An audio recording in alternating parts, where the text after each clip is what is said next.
Okay.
Morning, everyone. I hope once we get everybody on here, we'll get started.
Brad, can you hear me? You're muted, but Yes, I can hear you. Yep, okay, you're fine. good. Yep. Okay, thank you. Not a I'm your court reporter. I'm not the regular one, but Thank you. all Thank you. right. Appreciate it. So, yep, you are actually good. Did you have any questions before we get started? Well, or- I just saw a name, Lauren Manning, and that's unfamiliar to me. She is the other staff person, so she won't be presenting today, but it'll just be me. Okay, super. Okay, thank Uh, you. And so will Sheila Vimmer or Rochelle Strain be present? No, nope. I don't think Okay. Rachel will be on, and Sheila's actually not with the city anymore. So, Oh, okay. And how about Nicole Rolette, the city attorney? yeah, she is on. She will probably just be commenting on cases. So, Okay. yes. All right, super. Thank you. I just had this information from past, so it kind of came in. So Sheila is no longer with the city. Yes. Okay, super.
Mike should be here soon, and Sean's having a little trouble logging in, so we'll get started here in a little bit.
Good morning.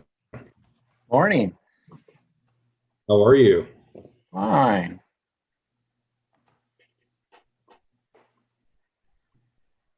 Okay, we're waiting on Sean. Yeah, he's having some technical issues. He's having to restart his computer, so Okay, cool.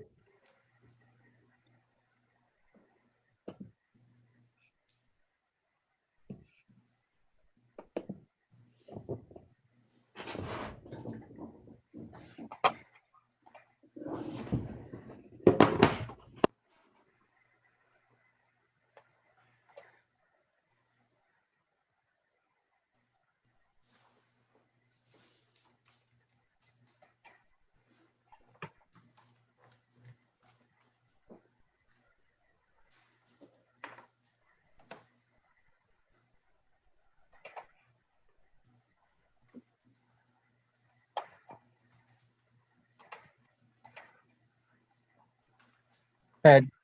and Mrs. Higgins, did you have a question?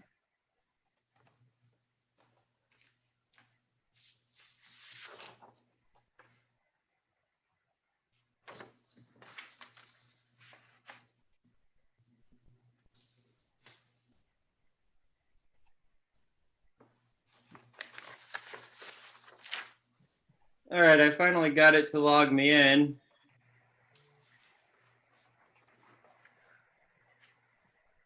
Yep, I hear you okay, so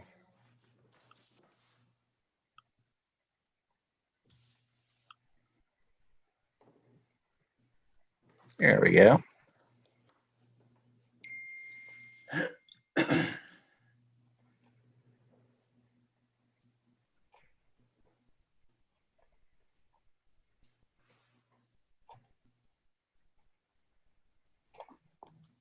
All right, Mr. Wolf, with that, are we ready? I think we are. Mm, Get a fresh piece of paper here. All right. Good morning and welcome to the October 23rd, 2020 hearing of the Historic Preservation Commission of the City of Kansas City, Missouri. My name is Mike Harden. I am the chair, and I am joined by fellow commissioners, and I'll just be going in the order I see them on the Zoom screen. Commissioner Sean Owens, Commissioner Amber Courtney, Commissioner Sarah Legg, Dr. Walter Guth, and Vice Chair Amanda Laughlin. Let's go ahead and begin with a swearing in of staff. Mr. Wolf and Ms. Manning, do you sort of tell the whole truth, the truth, and nothing but the truth? I do. Very good. All right, we'll begin with the reading of the docket. So before you are the minutes from September 25th and October 1st for your approval. We can go ahead and take a look at our October 1st special hearing and our September 23rd regularly scheduled hearing. Make sure that you think those minutes are accurate, and then from one of my fellow commissioners, I'd love to entertain a motion to accept these into the record of this body.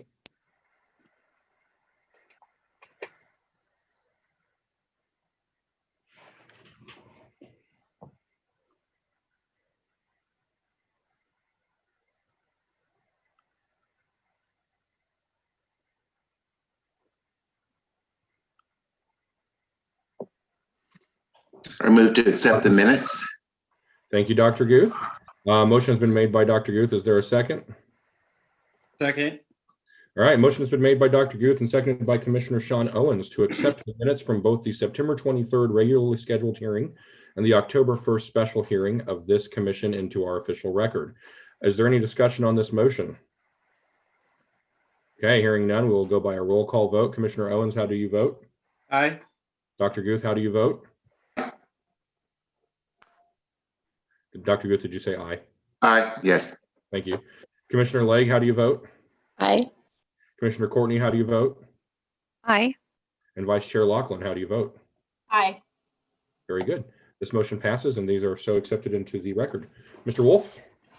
We have two National Register nominations to review today, the Oakwood Country Club and the Hazel Incorporated Building. The applicant is present and staff is ready to proceed.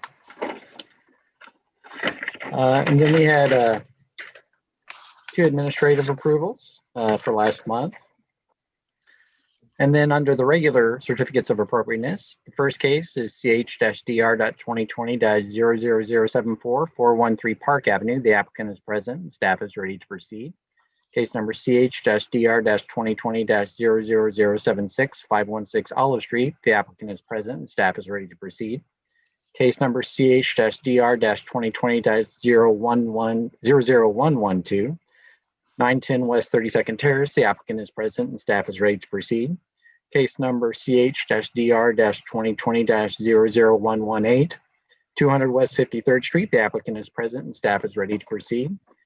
Case number CH-DR-2020-00119 3824 Warwick Boulevard. The applicant is present and staff is ready to proceed. And case number CH-DR-2020-00120 4338 Rock Hill Road. The applicant is present and staff is ready to proceed. And then we have a few 106, which we will hold till later on in the meeting. That is a full agenda. Yes. All right. Let's begin with the national registration nominations. Amanda Laughlin with Rosen Preservation will be presenting these two nominations. And I will switch off the sharing of my screen so you can put up yours. Okay, and let's also note then that necessarily means that Vice Chair Laughlin is recusing herself from the. I mean, yeah. All Whenever right. you're ready.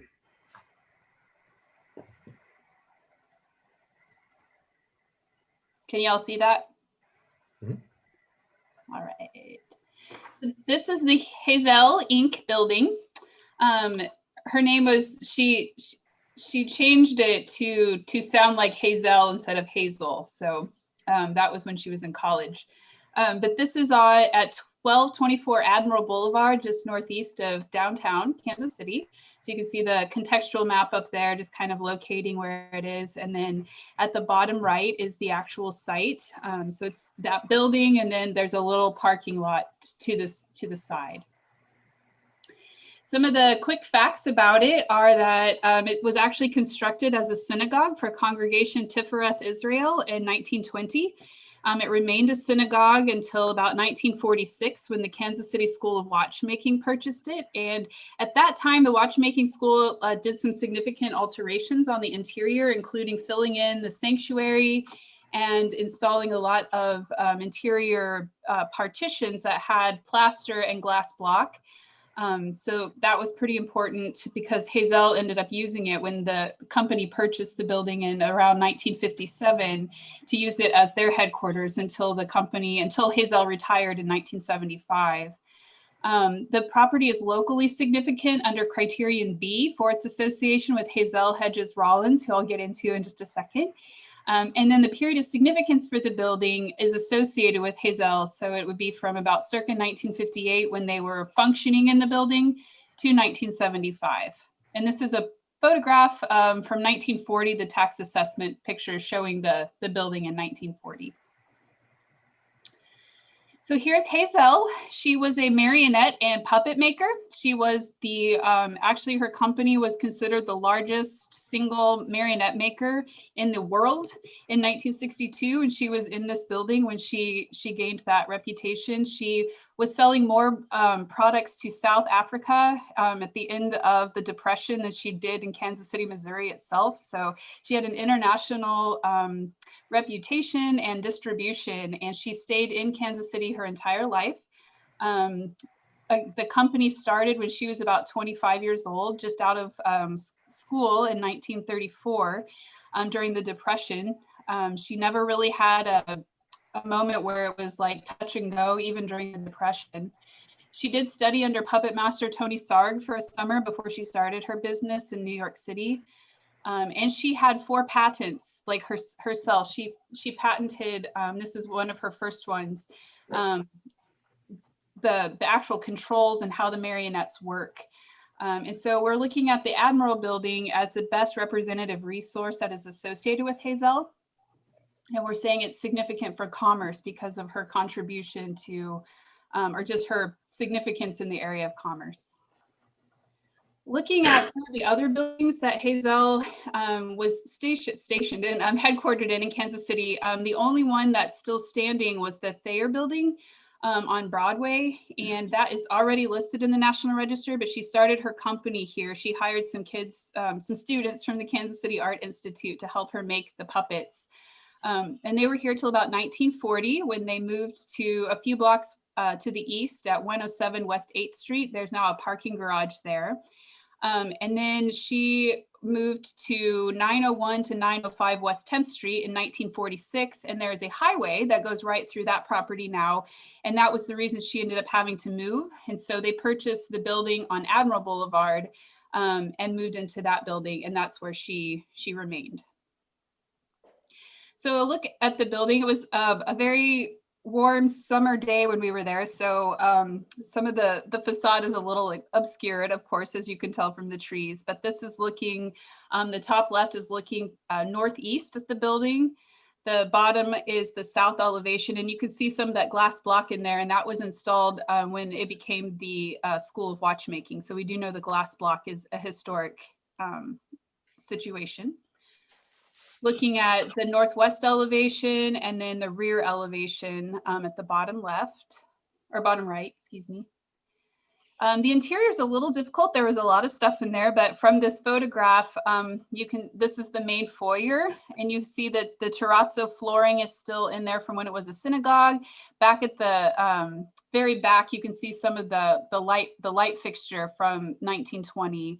The floor plan here shows some of the changes that occurred to the sanctuary and to the building. There was a lot of partition walls that were put in 1947 and then again in 1957 when Hazel moved into the building.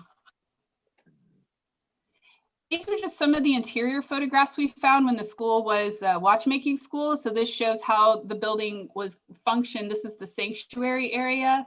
And you can see the support columns that are in there. And this is what it looks like now. When Hazel came in, they partitioned it off a little bit more, kept that original, the altar, the bima at the east wall. That was used for, Hazel would do puppet shows from that. And you can see some of the materials on the ceiling. The fiberboard acoustical tiles date to the 1940s, 1950s. This office, we believe, was her or her husband who helped her run the business, was their office. That is some really awesome paneling from the 60s. And the way that the ceiling slopes, that is for the balcony that would have been above. And this is just to the south of the sanctuary. The staircase going up, again, we've got the glass block walls that were installed in the 40s and then the original 1920s terrazzo flooring. And again, just some photographs of the upper level of the sanctuary that was enclosed in 1946. We have it when it was the watchmaking school. And then it's a pretty open space now. And the bottom right is when it was used as for the Hazel Company. That was where they did the sewing. So they did manufacture all of the puppets and marionettes from this building. And then just some shots of what it looks like today. Again, a lot of the ceiling fixtures are still there and the Stars of David in the ceiling, but you have that nice volume of space that's in there. So that is the Hazel building. Excellent. Thank you very much, Ms. Laughlin. Laughlin. Yes, sorry. You think I'd know that by now. So questions then for the applicant from my fellow commissioners. Commissioner Courtney? I'm just curious. It looks like it's not, from the inside pictures, it looks like it's not really being used now. Do you know what the owners want to do with it?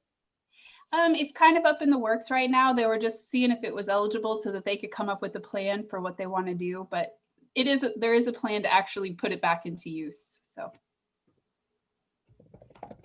Excellent. Thank you. Other I'm sorry, put it back to what? They don't know. They just want to know if it's eligible so that they can come up with a plan to actually put it back in use. So it is vacant right now. Thank you. Very good. Other questions for Vice Chair Laughlin? Commissioner Owens? It seems that most of the significance to the building is on the interior, but obviously it's a fact that if we do give it a designation, the interior still wouldn't be protected in any way. Is that right? I mean, if they're doing tax credits, we've noted, like, we'll have to note the significant character defining features that will need to remain. So, I mean, it's just like a regular National Register nomination where it doesn't protect anything, but if they do tax credits, there are things that will need to be retained in order to keep that significance. Okay, like the light fixtures are very interesting and I'd like to see those. Absolutely. So got it, thank you. Yeah. Very good. Other questions? Okay. If there are none, we'll close the floor to further questioning of the applicant, Vice Chair Laughlin, and we will go ahead and allow any member of the audience who would wish to testify. This is your time to raise your hand in the attendees section. Okay. Hearing none, we will close the floor to further testimony, allow for discussion amongst this commission, or perhaps a motion that we think this is worthy of inclusion on the National Register and recommend approval by SHPO.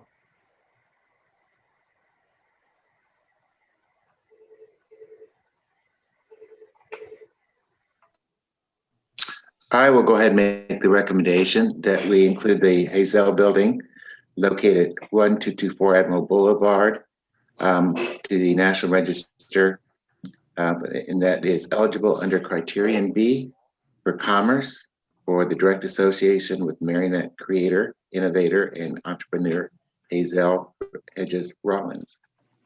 Fantastic. Thank you, Dr. Guth. Motion has been made by Dr. Guth. Is there a second? Second. Thank you, Commissioner Courtney.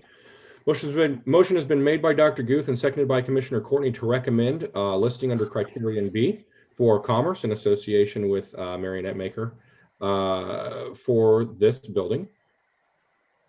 We will now take a roll call vote if there's no discussion on the motion. Going once. Okay, good. All right, Dr. Guth, how do you vote? Aye. Commissioner Courtney, how do you vote? Aye. Commissioner Legge, how do you vote? Aye. Commissioner Owens, how do you vote? Aye. And I also vote aye. All right. Congratulations, Vice Chair Lachlan. This does pass with recommendation to the State Historic Preservation Office. And now we are ready to hear about the Oakwood Country Club. Would you like to take us there? I would love to.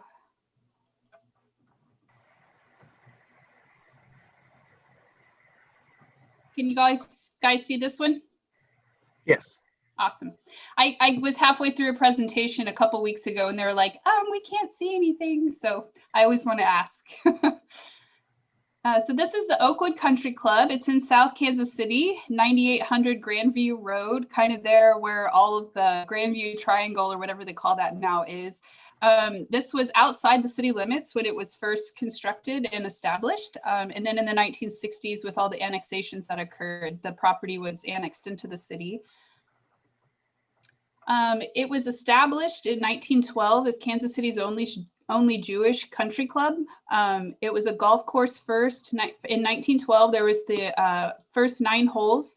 Then in 1934, they were finally able to open the back 9, and then there was some renovations that occurred to the property, to the site in 1956, kind of following World War II and being able to redo some of the holes.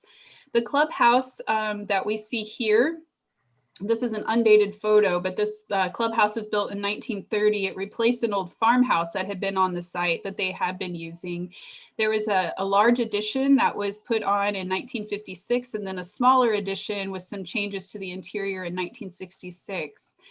We're looking at local significance under criterion A for its association with Kansas City's Jewish ethnic heritage, with a period of significance between 1912 when it was established and then to 1972, because that was the year that a lot of other social clubs and country clubs in Kansas City really started to integrate.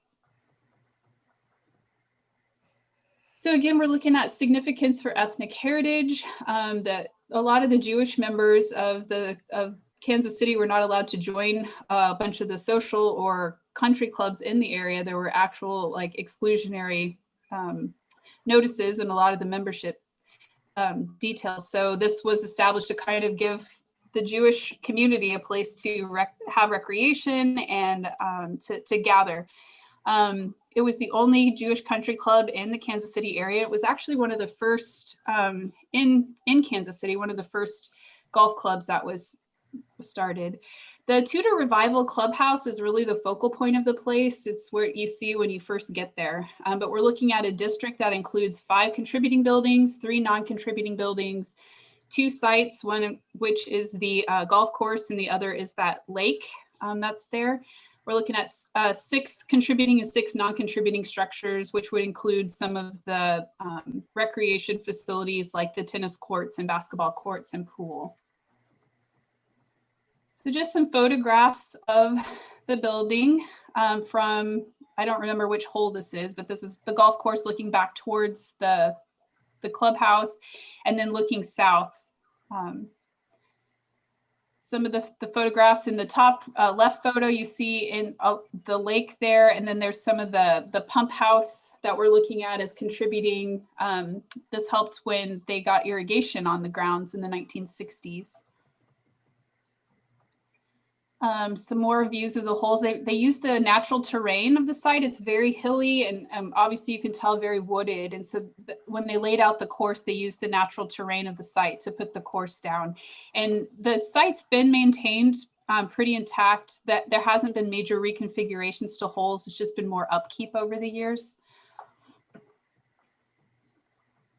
There's another picture of the building from the golf course.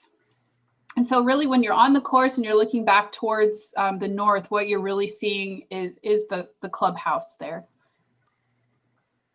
Some of the tennis courts to the west of the property. And then this is at the bottom right would be the entry gate that is there. There's 2 wing walls that look similar to this. And we think these were installed in the 1930s. We're not sure, we could never document it, but just from the construction details. Could be earlier. And then this is some views of the 1930 clubhouse. At the top here, you see the portico, and those doors date to 1966 when there was some interior alterations that occurred, plus a small addition. And then the bottom right is the front of the building today. The upper left here is a photo of, at the left is the 1960s or 1956 edition, and then the clubhouse itself. And then the bottom is Oakwood in 1947. So you can kind of see the clubhouse as it looked in 47 and then as it looks today. And then some of the most important spaces within the building are in the entry vestibule, which you see at the top left, and then the grand hall there at the bottom right. There's a beautiful fireplace in there. We have these, excuse me, these doors that went into what was a covered porch, but is now part of the 1966 edition. It's just another space, excuse me, another gathering space, but the transoms and the doors on there date to 1966. Then you have these amazing chandeliers that are in that two-story space.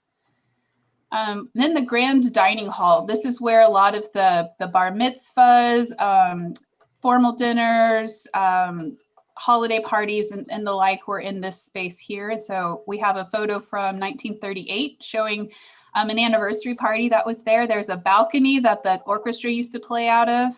The balcony's still there. And I guess that's where, like, if you get married there, the bride and groom like to come up and wave from the balcony. But that space is still open. There have been some finish and material changes in here, but it still maintains its historic character, we feel. And that is Oakwood. Fantastic. Questions for Vice Chair Lachlan?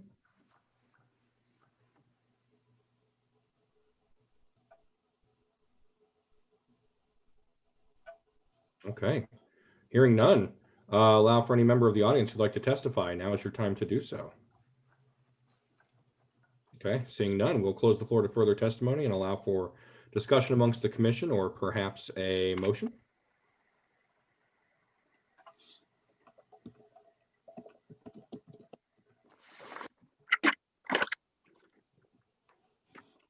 I'll go ahead and make a motion unless somebody has anything to discuss.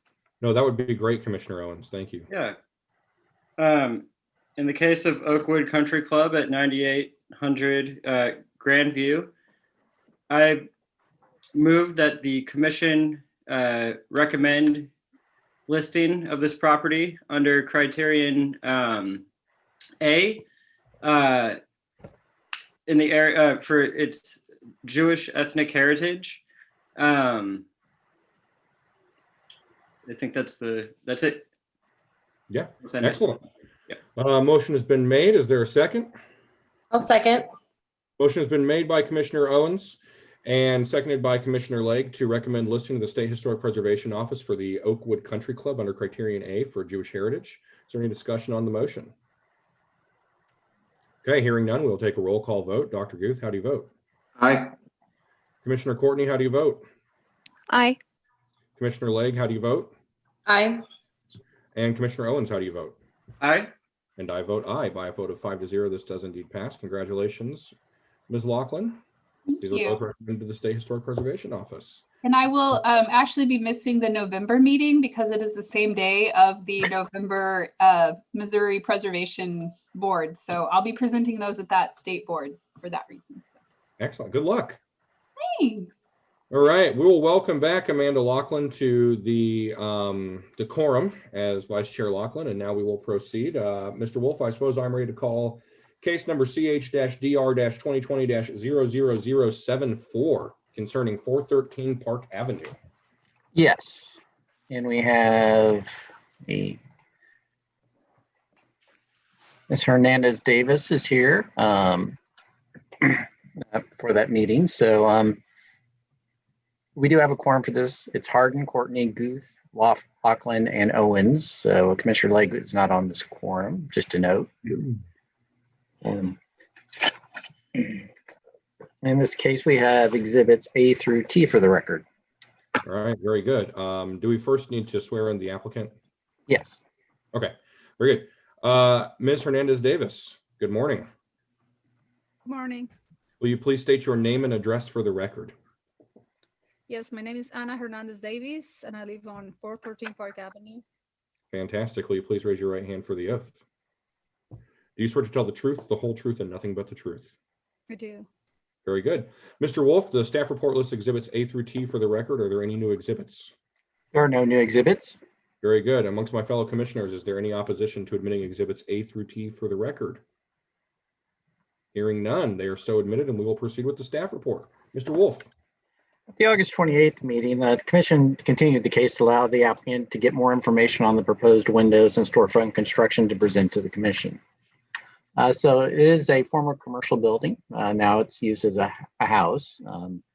Obviously, there's infill where the original storefronts used to be, and the windows have been replaced. Just to give you a couple overall shots of the building.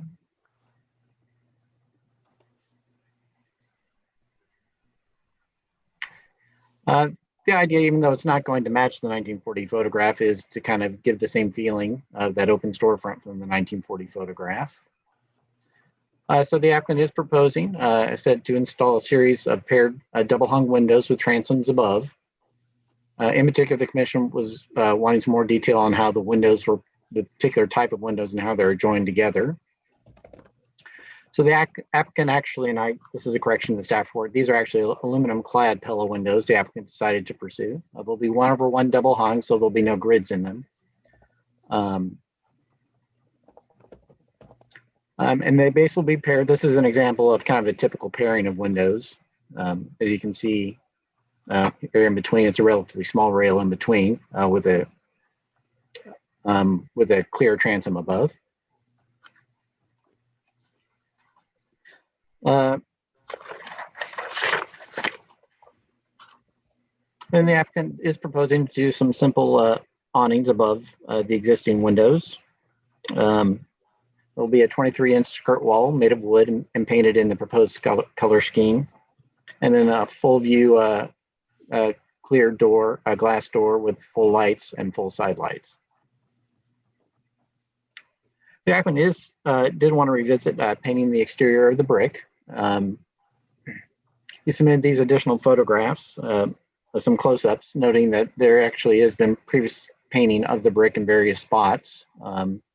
Given that and the various tuck pointing that's gone over it, the applicant still wishes to paint the exterior in the gray with black for the windows and a red accent for the door. Excuse me. Removal of the non-original storefront will not remove any historic features in conformance with standard 2, and the proposed storefront and awnings are similar in style to the original storefront and is compatible with the style of the house in conformance with standards 2 and 9. The applicant has submitted additional photographs of the brick. Photographs show various colors of paint on the building. Staff would recommend a permeable paint that is designed for masonry. Therefore, the proposal to paint the new storefront windows and bricks is conform to standards 2 and 5 with the condition that they use a permeable paint for the masonry. And that concludes the staff report. Very good. Thank you, Mr. Wolf. Questions for staff? I'll start. So Mr. Wolf, before I know there were some staff concerns about this proposal, and that's why we continued it to this month. And I see now that all of those have been addressed in the eyes of staff. This is all appropriate according to the Secretary of Interior's rules? Yes, and just to note, actually in the past case, back in 2012, actually the commission actually approved the painting of the brick actually at that time in a previous case. So, okay. Other questions for Mr. Wolf? Okay. Seeing none, we will close the floor to questions for city staff and allow Ms. Hernandez-Davis, the applicant, an opportunity to testify about her project if she so wishes.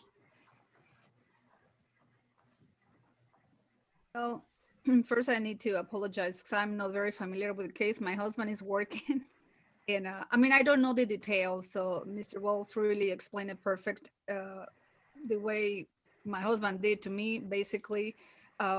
About the painting, I know for sure that we won't be able to paint it anytime soon, since we have this big project for us. I mean financially, about the front wall and the windows. But you are fine using permeable paint for masonry when you do paint. Yeah, that's what he said too. I mean, Okay. of course, yeah.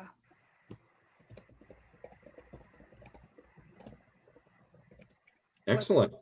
Uh-huh. Other questions for Ms. Hernandez Davis? Vice Chair Lachlan. It's not so much a question, but I just appreciate the level of detail and coming back to us with some of the questions that we had. So I really appreciate the effort and the work that went into this, because we like this project. So it was just kind of finessing some of the details. So thank you. Oh, yeah. Yep. Okay, no problem. Absolutely agree. You have a beautiful house and we can't wait to see it restored like this. Oh, me neither. Dr. Guth. I wanted to say the same thing that Commissioner Laughlin said. So really well done. Thank you for coming back. You're welcome. Excellent. Are there any other questions? Okay, hearing none, we will allow an opportunity for any member of the audience who wishes to testify. Now would be the time to raise your hand in the attendees panel under participants. Okay, seeing none, we will close the floor to further testimony and allow for discussion amongst the commission, or perhaps a motion for this very good case. I will make a motion.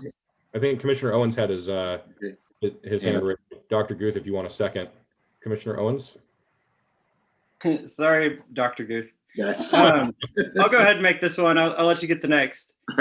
So in case number CHDR 2020-00074, 413 Park Avenue within the Pendleton Heights Historic District, I move that the commission issue a certificate of appropriateness to replace the storefront and windows, install awnings, as those items are within conformance with the Secretary of Interior standards for rehabilitations numbers 2, 9, and 10, and the proposal to paint the new storefront and windows, as well as that is in conformance with the standards number 2 and 5, with the condition of using permeable paint for the masonry.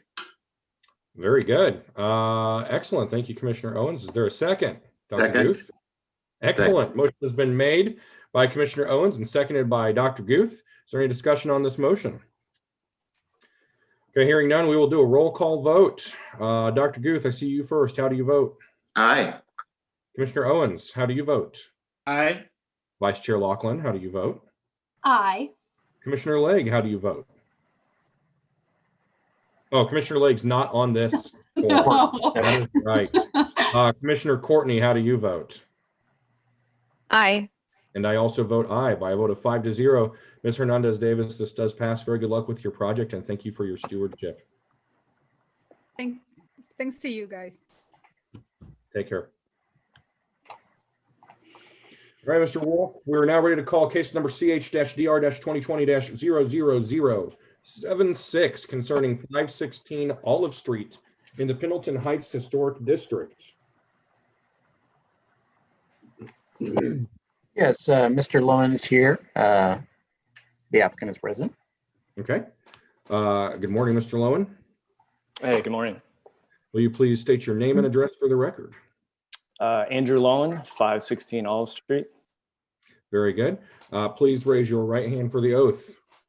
Mr. Lowen, do you swear to tell the truth, the whole truth, and nothing but the truth? I do.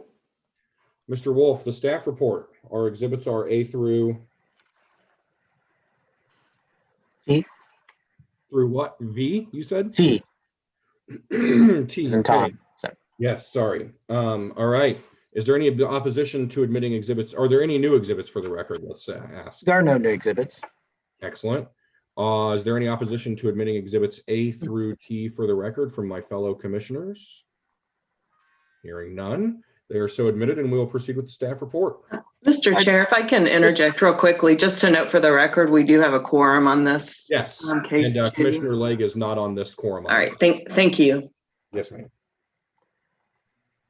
So property address is 516 Olive Street. It's a contributing property in the Pendleton Heights Historic District.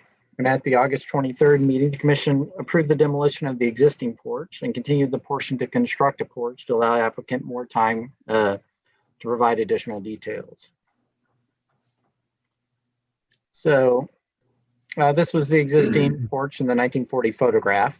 Basically, the applicant is proposing, it said, to demolish the existing porch. He'll be keeping some of the existing brickwork, particularly the large columns at the bottom, and then constructing a new porch similar to the one at 512 Olive Street. Here's a 1940 photograph of this porch. The idea was to open up that arch so it would be more visible. So the applicant has submitted additional details, basically showing the existing brick columns, which will be retained, new wood railings, and then an existing wood railing on the upper porch atop brick columns also.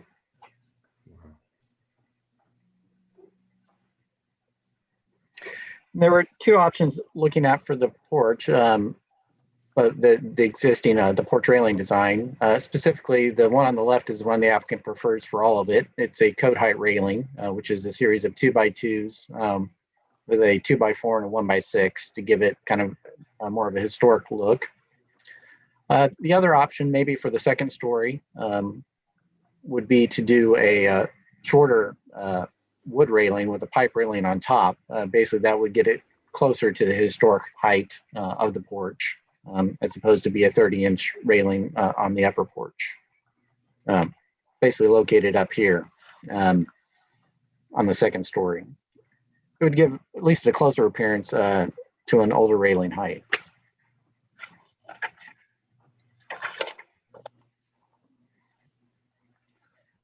Existing porch was installed in the 1940s. The 1986 Sanborn match showed a one-story porch with a slate roof, and the flat roof with a railing pictured in the 1940 photograph of 512 Olive was probably a later addition, but generally matches the footprint.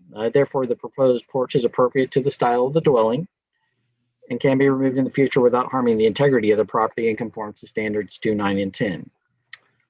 With the condition that the balustrades be painted in the previously approved paint scheme. The balustrades look, in particular in this photograph, to be stained. Staff would recommend a painted finish to make it more appropriate to the period. And that concludes the staff report.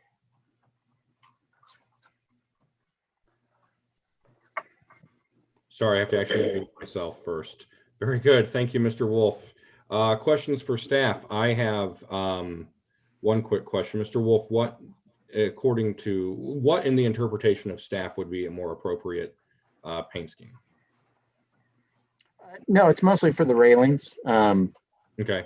Basically, the railings looks like there's basically a treated wood, which is common nowadays. It's just that historically Victorians had a painted finish, unfinished wood. Right.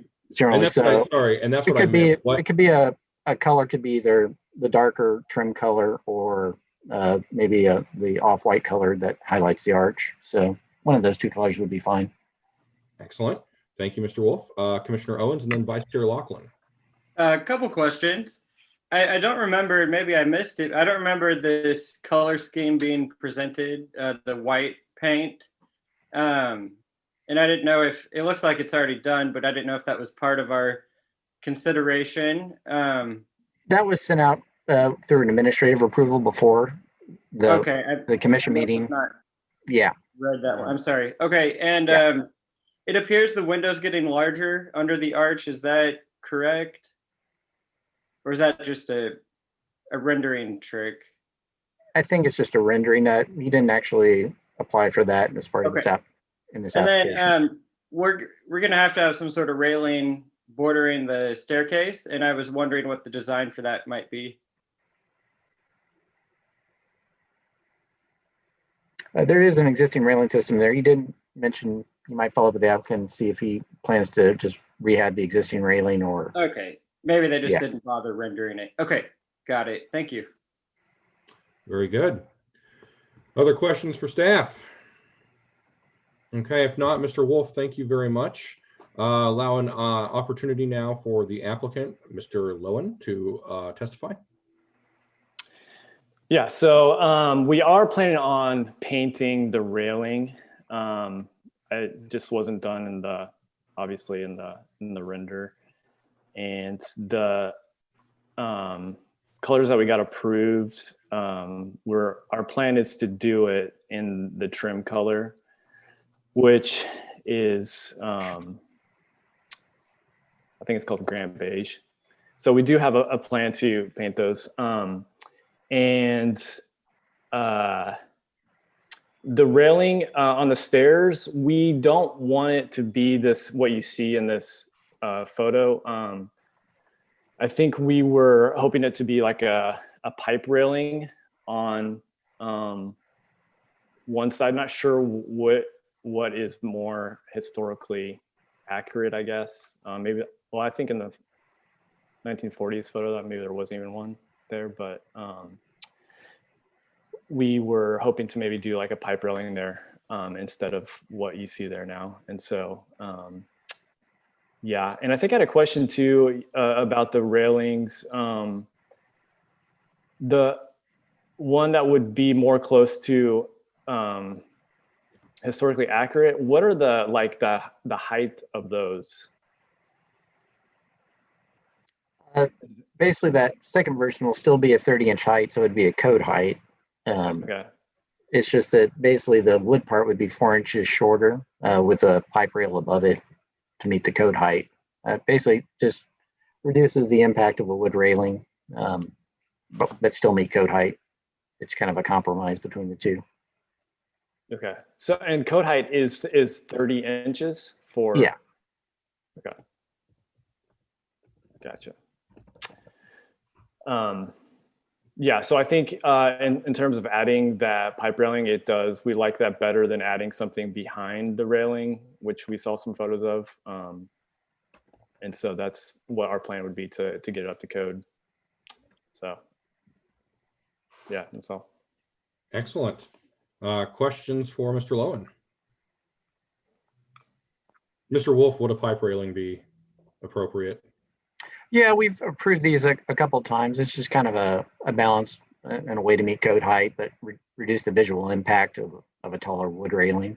I said there's a couple ways to do it. One is to add the pipe railing on top. The other is to basically construct a code height railing behind an existing railing, which can be a little cumbersome too. Right. So, yeah. Okay, and obviously the railing that's there now is not historic. No. Right. Dr. Guth, questions for Mr. Lowen? Yeah, I'm wondering if you would be amenable to, if you put a pipe railing on the stairs, then using pipe railing both on the first floor and on the balcony railings. Yeah, I think my wife likes that idea.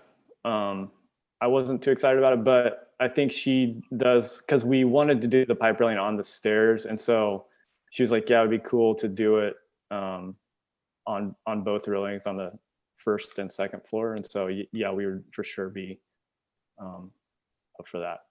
Mr. Wolf, how historically appropriate would that be? I said that was actually that would be fine. I said it's not an uncommon way to, I said, bring something up to code height, some type of extra extension on the existing railing. So a black pipe railing would be fine. Can't say I love that, but as long as it's, historically appropriate, I will kindly and respectfully diverge from my fellow commissioner's opinion. Excellent. Other questions for Mr. Lowen? Okay.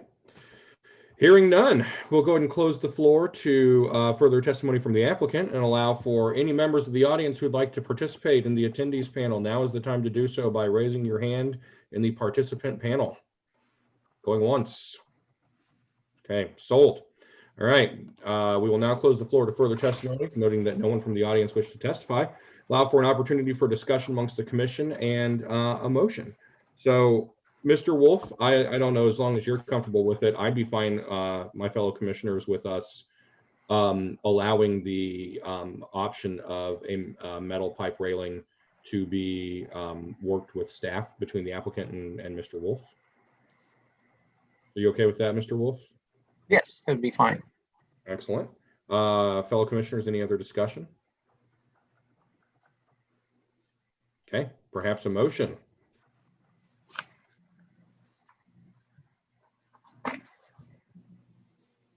Dr. Guth, you care to take this one? I will, yes. Excellent. Thank you, sir.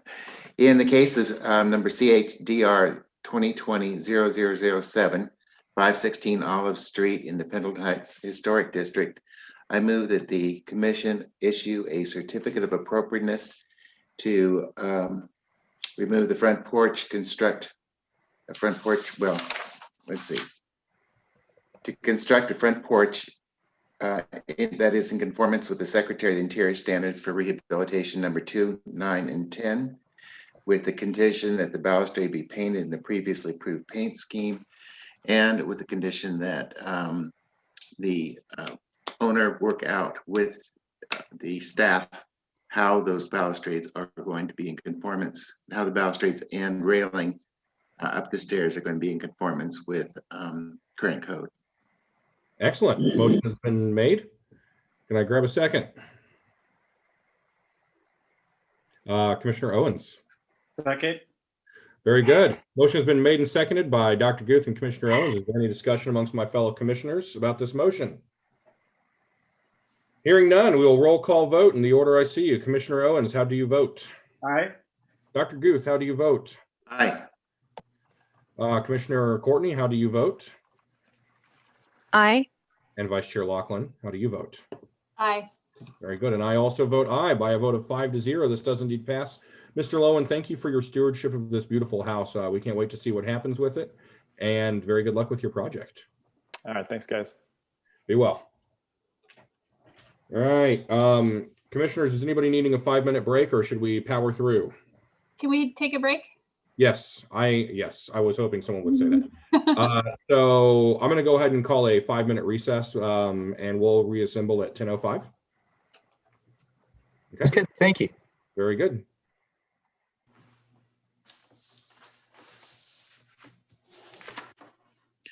During this break, can I ask what we're going to do if Amanda's not going to be here in November? Are we going to have a quorum? Yeah, we'll have exactly 5 people. Well, Yeah. but if anybody's sick or anything, then Well, we'll just have to, yeah. That's the way it goes. So Mr. Wolf, can you tell me which cases we're going to address? Are all of them on the list or? the cases we have left to review. Yes. So the rest of the certificates of appropriateness, basically 112, 18, 19, and 20 we'll review. And then basically the last portion of the section 106 review, items 15 through 22. But Okay. we address a lot of those as a group, not necessarily individually. So, Okay. so Okay. Thank you.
Hey, Brad.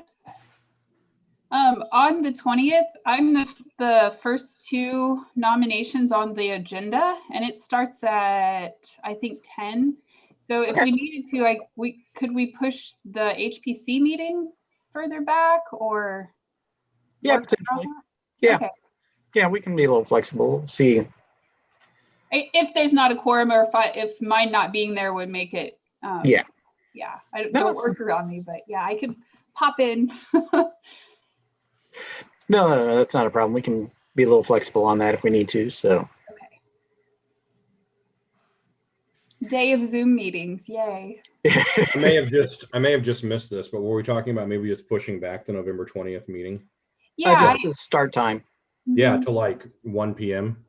that actually, because I'm the first two on the agenda and it starts at 10, so I would be done with the Missouri ACHP meeting by 1. So I mean, if that's okay with everybody else, I think that'd be great for me too, because it would work better for my schedule that day also, Mr. Wolf. I don't know if that's a possibility. So we're pretty flexible. So it's really up to everybody else if they can do it at 1. So we can, I guess we can talk about that at the end of this meeting. Yeah. All right. Are we all back? Wait on Commissioner. Oh, there we go. We are all back. Okay. All right. I will call this meeting back to order and call case number CH-DR-2020-00112 concerning 910 West 32nd Terrace in Coleman Highlands. yes. So the applicant is present. Okay. There we go. Mr. Johnson, good morning. Good morning. Will you please state your name and address for the record, sir? Dustin Johnson, 910 West 32nd Terrace. Please raise your right hand for the oath. Do you swear to tell the truth, the whole truth, and nothing but the truth? I do. Very good. Mr. Wolf, what exhibits do we have before us today? You have exhibits A through P for the commission. Excellent. Are there any new exhibits for the record? Are there any new exhibits for the record? No new exhibits. Thank you. Thank you. Sorry. I wasn't sure if my mic cut out. All right. Exhibits A through P. Is there any opposition from my fellow commission members to admitting exhibits A through P for the record? Okay. Hearing none, they are so admitted. Mr. Wolf, we would love to proceed with the staff report, sir. Property address is 910 West 32nd Terrace. It's a contributing property in the Coleman Highlands Historic District. Here's the main house. It faces south onto 32nd Terrace. It's kind of up on a hill. So the applicant is proposing to basically replace 3 windows. The other windows on the house have already been replaced. Basically, the existing by a previous owner. Basically, they're vinyl windows. American Craftsman was probably the closest approximation that the applicant could find to the existing windows. He provided some pictures of deterioration.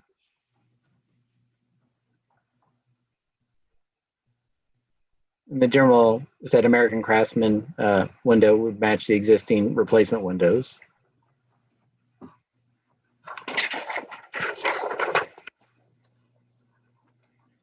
The replacement windows match the configuration of the existing in partial conformance to standard number 6. There is some evidence of deterioration in partial conformance to standard number 6. Said, given the fact that the majority of the windows have already been replaced, the proposal to replace the 3 remaining windows is in conformance with standard number 9. And that concludes the staff report. Very good. Questions for Mr. Wolf?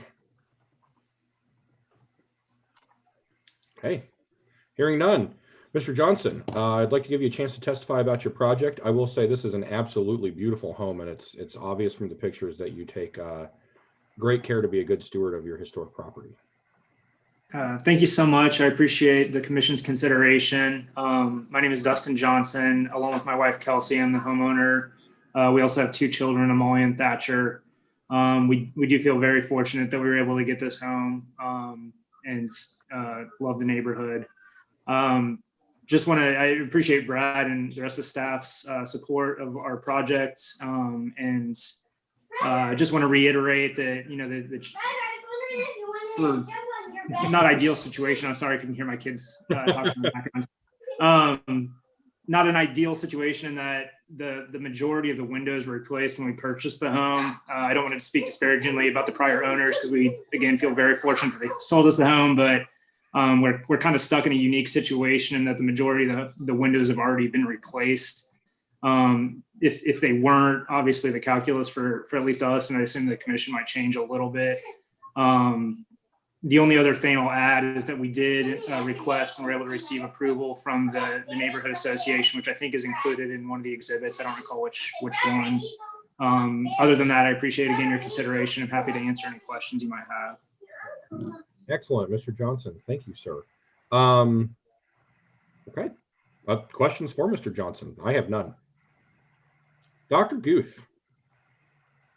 It is not a question. It is an accolade for a great presentation and provision of all the documentation that we need to make a very easy decision.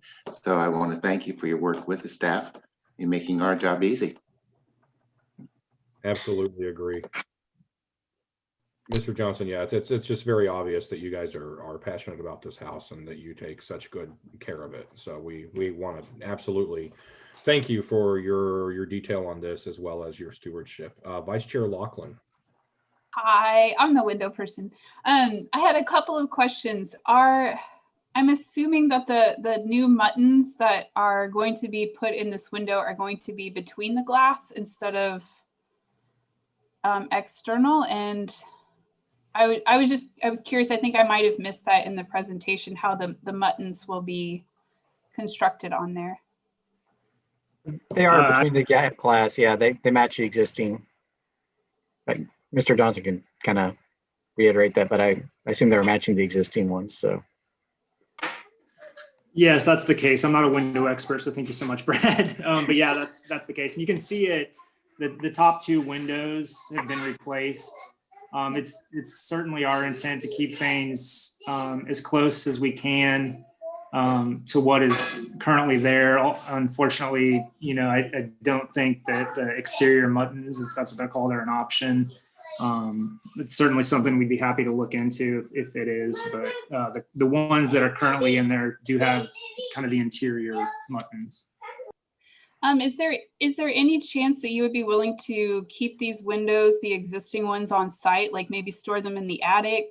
Because I think my point is that like you have definitely shown deterioration, and the windows that are there now, you can tell when you look at the house that those two windows on the main facade are existing and are historic, and you can tell that because of the muttons and how the construction of the muttons. And then you look at the attic windows and you can tell that they match maybe in detail and design, but that doesn't have that like depth that the original windows do. And so if someone down the line wanted to maybe restore them and put them back in, that might be an option. But I know that we can't like mandate that you keep them on site, but I would request that you do. That's just part of the historic material of the building that I don't really want to see lost.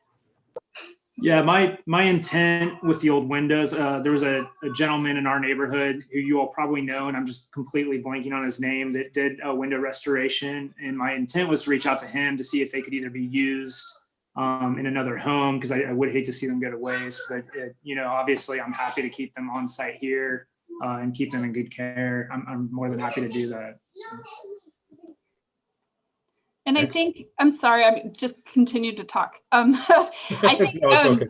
it's a good educational moment, because like you said, if there were all of the windows were still historic, we have typically, for other projects or other houses, we've asked that the front facade be restored with the originals, and then been more okay with like the ones on the other facades being replaced. And so this is kind of one of those like weird moments where it's like, oh, we're approving this, but this is something we wouldn't necessarily maybe on a different project. But I understand why. So Excellent. Commissioner Owens.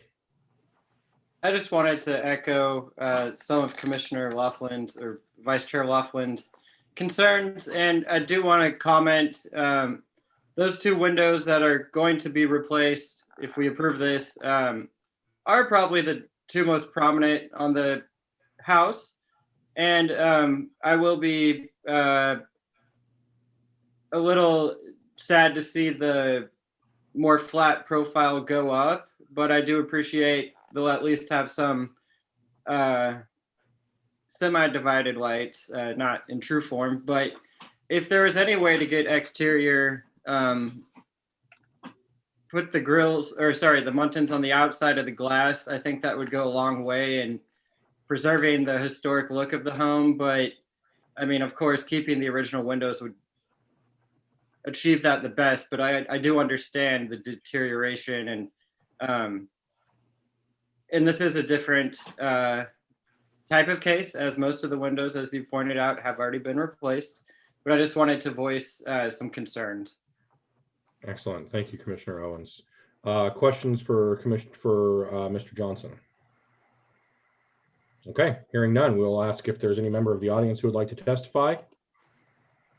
Okay, seeing none, we will close the floor to further testimony, allow for a chance for discussion and maybe a motion. I will say that I agree that I'm sad to see these two original windows go, but I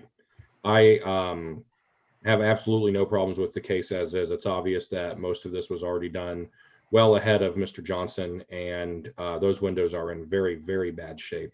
I would love if he would keep them on site. That'd be great in case it could be restored in the future. But I have no problems with this case as is. So I guess I will diverge from my fellow commissioners a little bit on that. I would also, though, echo Mr. Johnson. I don't know if you're willing to investigate it or not and work with Mr. Wolf, but I think it would be wonderful if you could put the muttons on the outside of the new windows. Just maybe if it's even achievable, I think that would go a long way. It's a little thing that can go a long way. And then I see Commissioner Legg, you had your hand raised. This might be a moot point at this juncture, but we go back to the image of the deterioration of the windows really quickly.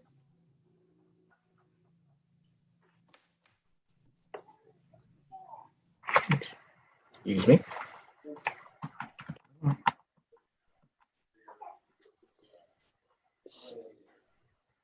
So is that actual wood rot or is that just peeling paint? I'm just curious. Mr. Johnson. Candidly, I'm not sure I would recognize the difference. This looks to me substantially like wood rot. Okay. There certainly is peeling paint. From a completely untrained eye, it looked like there was some rotting, but I candidly would not know if it was or wasn't. When I look at this photo, I can see in it the obvious, like it looks like, especially where the paint has peeled, that wood looks soft underneath, and there are there's definite porous opening parts that shouldn't be there. I mean, that to me looks most definitely like wood rot, and I would say it needs to go. And then, okay, that's all I wanted to know, just for the record for future window replacements. Excellent. Any other discussion? Mr. Johnson, you're okay with storing these windows on site once they're removed? Yeah, absolutely. My impression or intention was to do something with them. So, upon your advisement, I'm absolutely happy to keep them on site, every single one. So. Awesome. And you are also willing to investigate having the muttons on the outside of the glass? Or like again, absolutely. I'm not sure what options are available, but I'll reach out to Brad after the meeting and have no issue with doing that. My preference would be to do that if it is an option. So again, I'm trying to keep things as close as I can. I'm just kind of in a unique situation where a lot's already been done, outside of my control. So. Right. Okay. If there's no further discussion, perhaps one of you brave fellow commissioners is willing to make the motion. Commissioner Owens, I saw your hand go up first. Okay, I'll do this. And Ms. Commissioner Courtney, yeah, can you provide? Yes. Okay, well, in case number CHDR 2020-00112 at 910 West 32nd Terrace within the Coleman Highlands Historic District, I move that the commission issue a certificate of appropriateness to replace the windows shown in the 3 windows called out in this presentation, as this is in conformance with the Secretary of Interior standards for rehabilitations number 6 and 9, noting that the majority of the windows have already been replaced. And I'm going to add that the applicant work with city staff to investigate the possibility of putting the muntins on the outside of the glass, if possible and feasible. Excellent. Motion has been made. Is there a second? I'll second. Excellent. Commissioner Legge seconds the motion. If there any discussion on the motion? Okay, hearing none, I will go in the order I see y'all. Commissioner Owens, how do you vote? Aye. Commissioner Legge, how do you vote? Aye. Vice Chair Laughlin, how do you vote? Can I be a reluctant aye? You can. You can also be an abstain. Those are I'm going both. to abstain then. I will abstain. Okay, so 2 ayes, 1 abstention. Dr. Guth, how do you vote? Aye. And Commissioner Courtney, how do you vote? Aye. Sorry, my Excellent. internet flipped for a second there. No, you're fine. I saw we lost you, but you're back. So, and I will also vote aye. So by a vote of 5-0 to 1, this does indeed pass. Mr. Johnson, thank you so much for your work on this and your stewardship. We really appreciate your flexibility as well. Thank you all so much. I really appreciate it. Have a wonderful day. All right, Mr. Wolf. I would like to call case number CH-DR-2020-00118 concerning 200 West 53rd Street in the Simpson Yeomans and Countryside Historic District. Mr. Murdoch with the project architect is present to testify to the meeting. Excellent. And our exhibits are A through. Exhibits are A through, excuse me.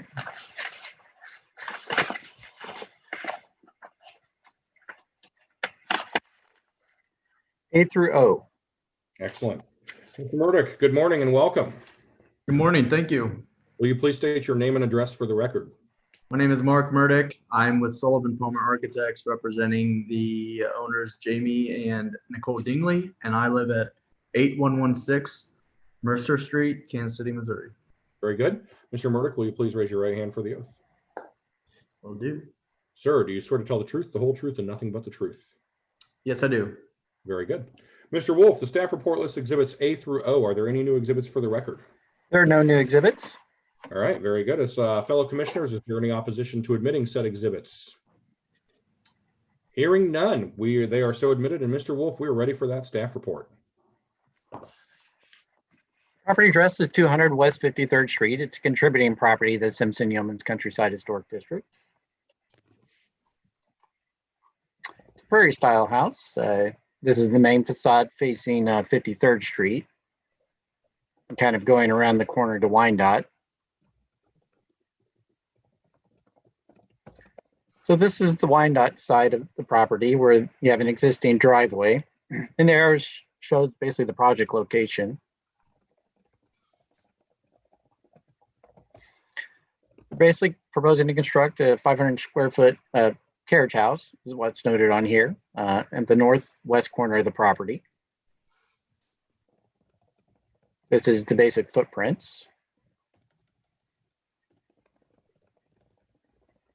Here are the elevations. Basically, it'll be basically the garage portion will be partially below grade. It'll be clad in limestone to match the existing limestone foundation on the house, with stucco for the main cladding and a paint scheme to match the existing house. There'll be a custom one-car garage door, which will be overhead. And then the roofing will also be asphalt shingle to match that on the house. The windows will be prairie style casement windows, will be Marvin aluminum clad specifically. And then the doors, which won't be visible on the south side of the building, will be a folding accordion door and a full light door with also prairie style buttons.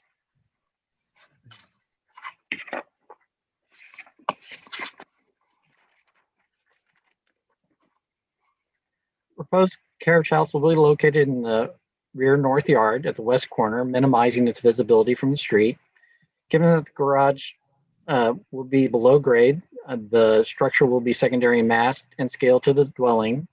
The design and features of the proposed garage will be compatible with the prairie style of the house and the district. And if removed in the future, the essential form of the dwelling will remain intact and conform to standards 2, 9, and 10 in the design guidelines. And that concludes the staff report.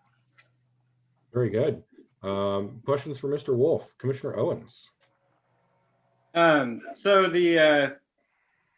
is the paint scheme accurately reflected in this, or is that just a way to show the plan? Is it going to match the house is really my question. Yeah, it's proposed to match the house. Okay. So, and then the stone on there looks black, but actually it's going to be limestone to match the house. Sure. And the orange feature, that is the garage door, is that correct? Yes. And it looks actually very interesting. The door itself, is that a custom built, I suppose? It's not a product you're going to buy somewhere. No, it would have to be a custom built. Right. Yeah. Okay. Well, I really like this proposal. I'll just say that. I absolutely echo that. I think this is a really neat proposal. Other questions for Mr. Wolf about the staff report? Okay, hearing none. Mr. Murdock, would you like to testify about your project, sir? Yes, thank you, everyone.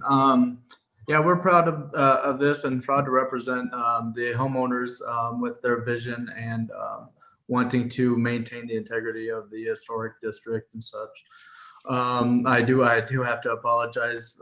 The more vibrant color that has been represented on our renderings, we were trying to go for more of the house and the look, and it came out a little more vibrant than what we wanted. But anyway, I digress. Yeah, like I said, the owners are very eager to maintain the integrity here, keep them with the prairie style design, and just hoping they can add a beautiful feature to their house and the neighborhood as well. Very good. Mr. Murdock, thank you very much. I have no questions for you, and I just have to compliment you on how your professionalism and your care and your detail in this. This is a beautiful proposal, and I'm very, very intrigued by this, and I want to see how this turns out when it's done. I do have, I guess, one question. The really, really beautiful geometric markings on the accordion door that are kind of a hallmark of Prairie School design. Are those just for effect, or will those actually be on the door? They should, yeah, they'll be on the door. That's awesome. Okay, yes. Excellent. Other questions for Mr. Murdock? Commissioner Owens, sorry, I didn't see you raise your hand. No problem. The north elevation, is that facing the neighbor's property, or I wasn't sure how exactly can I see the site plan again, maybe? Yeah, let me go back to that. Mr. Owens, yeah, that is facing the property to the north, that elevation. Okay. Would there be any interest in just adding some thin, like clear story windows there, or maybe it's covered by foliage and not a big deal? Yes. To answer your question, yes, I've talked with the owners about that, and they're willing to kind of maybe add an option of some clear story windows, or maybe even windows to match the south elevation that aren't really accordion. But and also to answer your other question, yes, there is an extensive amount of foliage between the two. And there's plenty of room between the property line and the carriage house to maybe add a few more, some dwarf trees or something like that in between. So landscaping is a possibility as well. Okay, understood. Thank you. Excellent. We would be fine with you working with staff on any changes like that, Mr. Murdock. No problem. Other questions for Mr. Murdock? Okay. Hearing none, we'll ask if there's any member of the audience who would like to testify. And I see that Jay and Marge Higgins would like to testify. Mr. Wolf, can we promote them? Yes, they are promoted to the panelist position, so they should be able to speak. All right. Mr. and or Mrs. Higgins, if you can please turn your camera on so we can confirm that you are you. Very good. Good morning, Mr. and Mrs. Higgins. Will you please, each of you individually state your name and address for the record? Okay, well.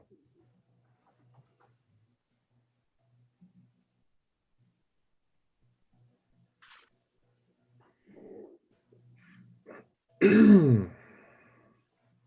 and Mrs. Higgins, are you still there? Their microphone isn't showing up, so I'm not sure if they. Oh, yeah, Mr. and Mrs. Higgins, in the bottom of the screen, you should see a little microphone button, and you click the little arrow on that to turn on your microphone. Otherwise, we won't be able to hear you and your testimony.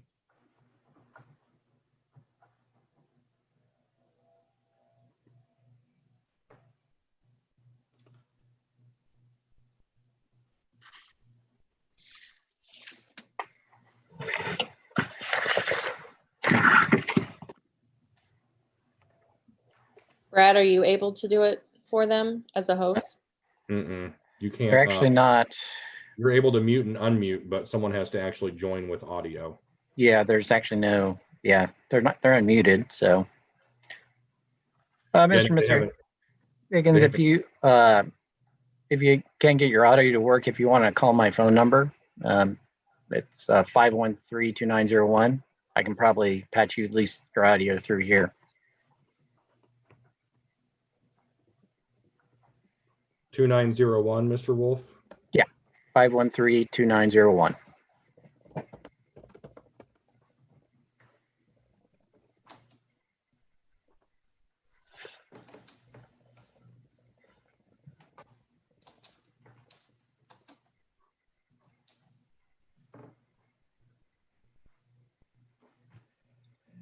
Okay, Mr. and Mrs. Higgins, just a couple more minutes. Again, Mr. and Mrs. Higgins, if you can hear us, 816-513-2901 is the phone number for Mr. Wolf's office at City Hall. And if you can call in there, we can get your testimony via phone.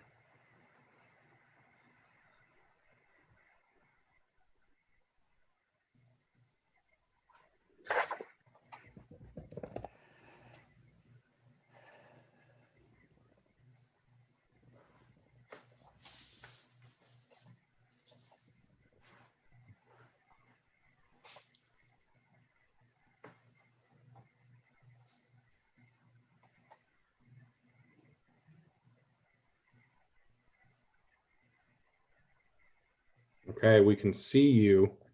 We can't hear you though. There should be a little button at the bottom, but maybe you can just call in and we can see you talk and hear you call in to Mr. Wolf. We still can't hear you. Can you call in? Can you call? Yeah, it's Can you chat with him? Can you write? I put it in the chat. 513. Oh boy.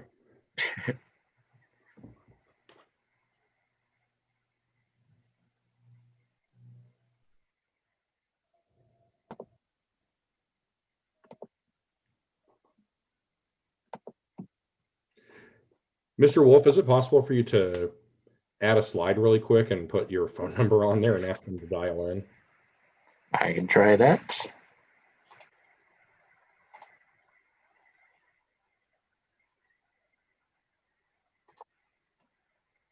Oh, the era of COVID. Yes.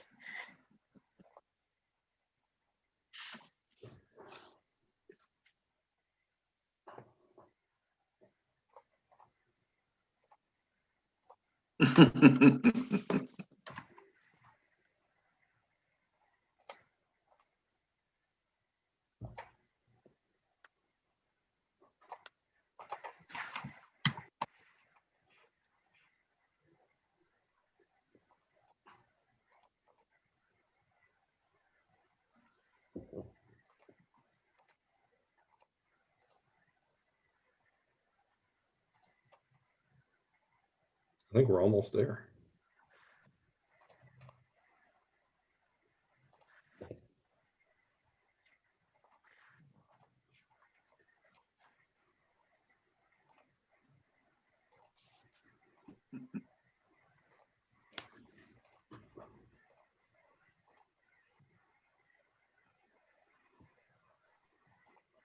Okay, there we go.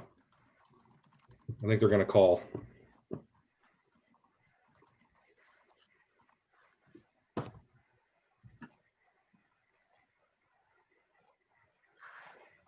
Oh, the era of COVID. Yes.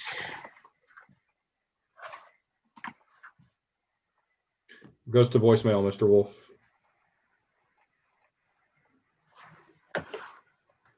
Yeah, yes. Write your number. Yeah. Can you call her?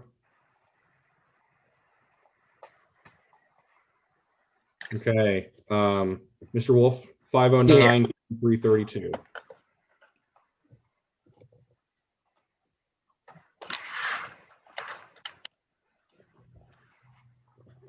There we go. All right. Nice. There we go.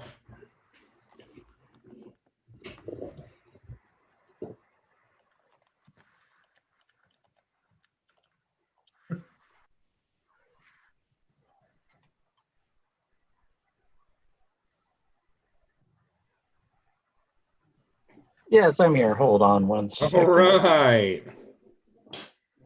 Well, that's okay. Let's see. Okay, 1 second. Let me get the volume up. Can you hear us now?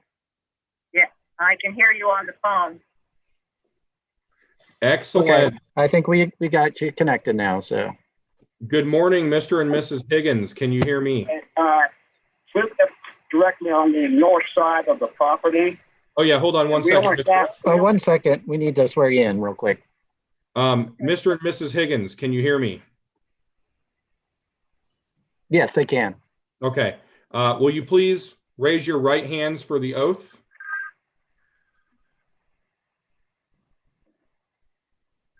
Will you raise your right hand for the oath? Can you ask them to raise their right hand for the oath? Raise your right hand for the oath of office. Me? Yes. Okay. Do you swear to tell the truth, the whole truth, and nothing but the truth? Can you? Yes. Okay. Excellent. And you are the neighbors on the north side. Mr. Wolf, can you be our? We're the neighbors on the north side. Excellent. And what is your testimony? I can barely hear you. Can you ask them what their testimony is, Mr. Wolf? Go ahead with your testimony. Okay. We live directly on the north side. We only found out about this project last Friday when we received a notice from Landmarks Commission. I called Jamie Dingley 3 times requesting a copy of the blueprints. All I was ever sent was via the computer was a reduced schematic where I cannot read any of the dimensions. As far as the project goes, there's no other tandem carriage house in all of historic Countryside. The building is approximately, and I say approximately because I never got a set of blueprints that were legible, is approximately 15 feet wide, 36 to 40 feet long, and approximately 20 to 22 feet above ground level. This greatly impacts our living area because it is only 5 feet from the property line. So what we're going to see for approximately 3/4 of our living space is a structure 22 feet tall. And about 40 foot long. Now, the problem is those, if you have an aerial view, those 2 backyards, this backyard, they're making it look really spacious. It's not spacious back there. We both have tiny backyards. So we're, and we use our outdoor space a lot, and we're going to be looking at a giant wall. And another thing, we heard you talking about the windows. If they put windows in there, we lose our privacy. I think they're planning to have someone live there. whoever is living there is going to be looking right down on our patio. Yes, there's some pine trees there, which we're also worried about because it's so close to the property line that we may lose some of the pine trees also. They're going to have to cut the branches way back to do it, which probably is going to kill the pine trees that we planted 30 years ago. So, we're very concerned about this project. I would like to know, is the 5-foot easement from the edge of the existing soffit to the property lines, or is it the actual structure of the wall?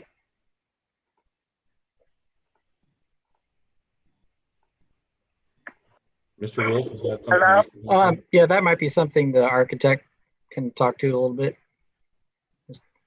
Yeah, it's our understanding that there is no setback back there except for the 1.5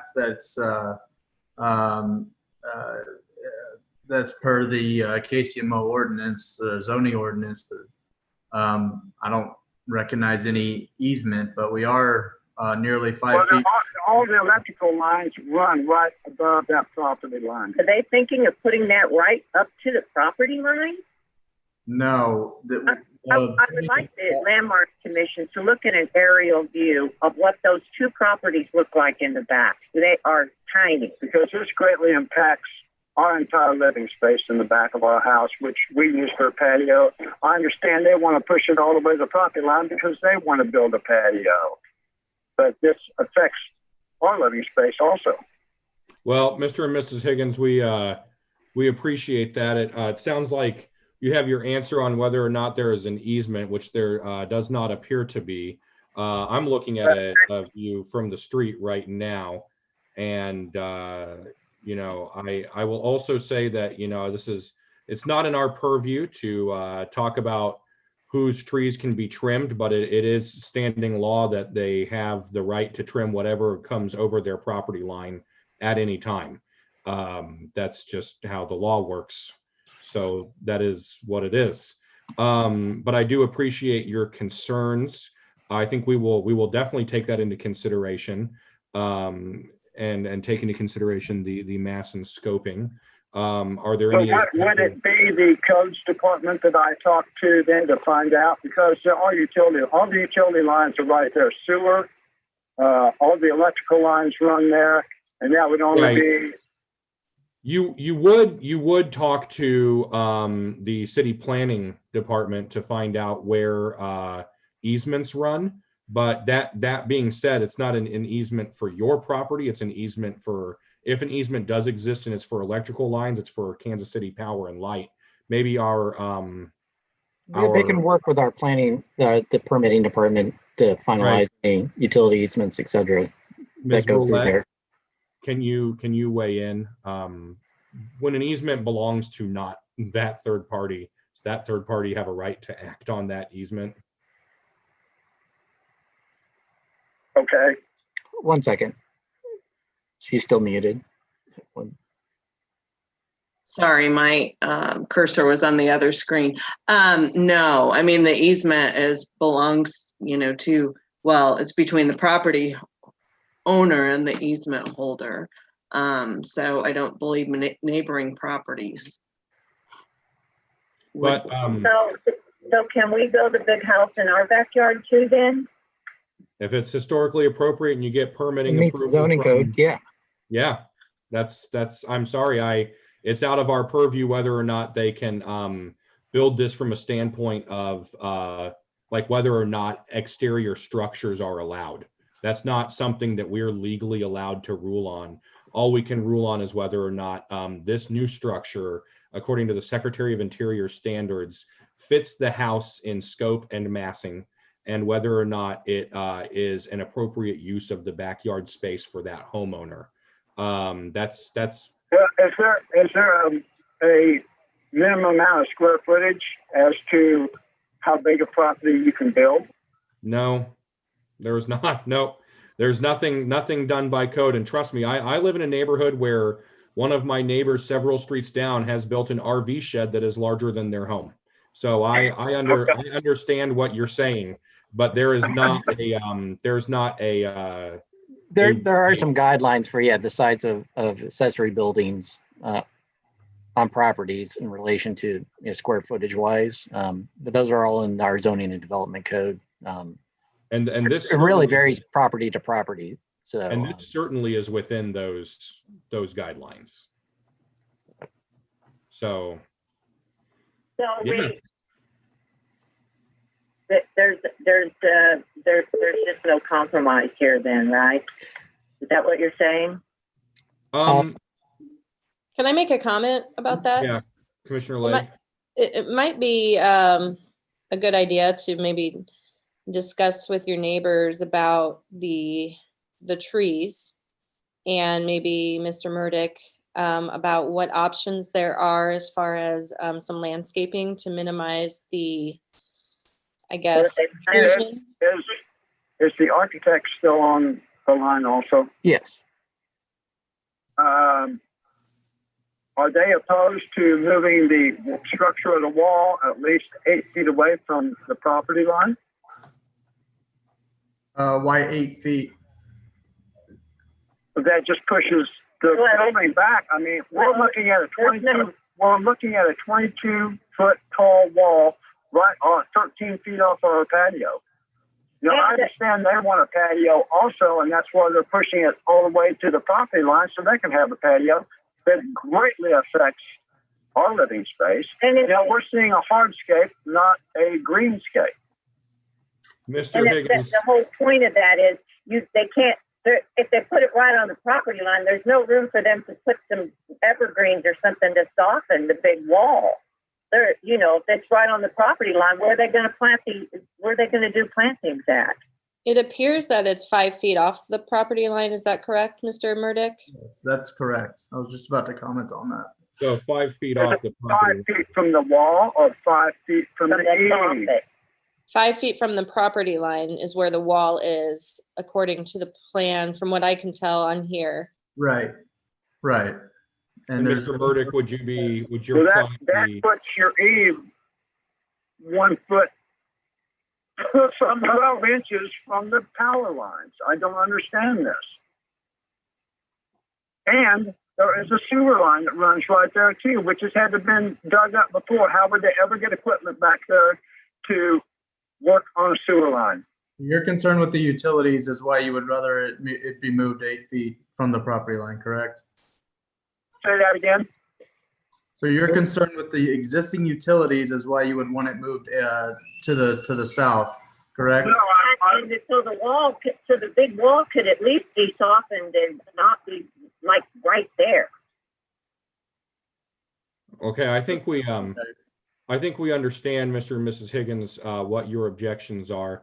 If you have any further testimony, we've got to keep this moving.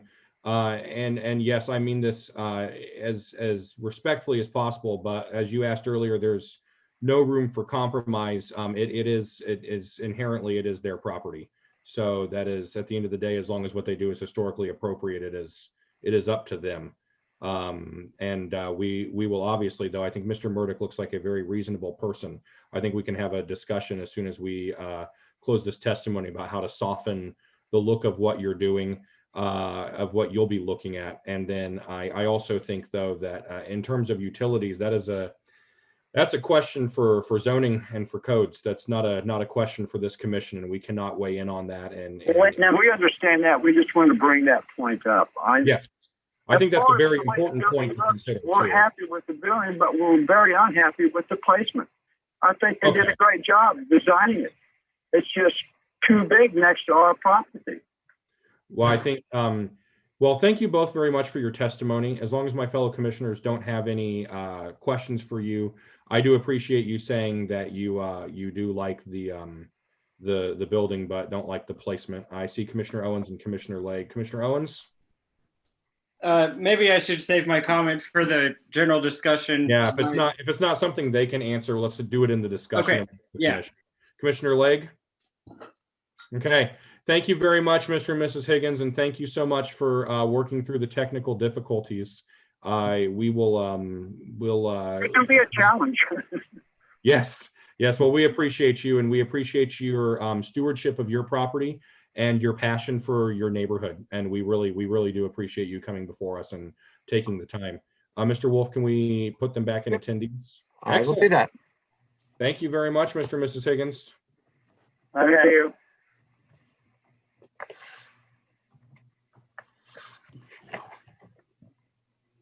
All right. Are we hung up? They're attendees again, yes. Excellent. Is there any other member of the audience who would like to testify? Okay. Hearing none, again, thank you so much, Mr. and Mrs. Higgins, for taking the time to be here and to do that. We'll go ahead and close the floor to further testimony. Mr. Murdock, though, I'm going to go ahead and exercise my authority as chair to say that we'll probably pepper you with questions back and forth, and you can feel free to discuss with us when we have a question for you. Mr. Owens and then Ms. Legg. Yes, I think my question is actually for you, Mike, or maybe Ms. Roulette, but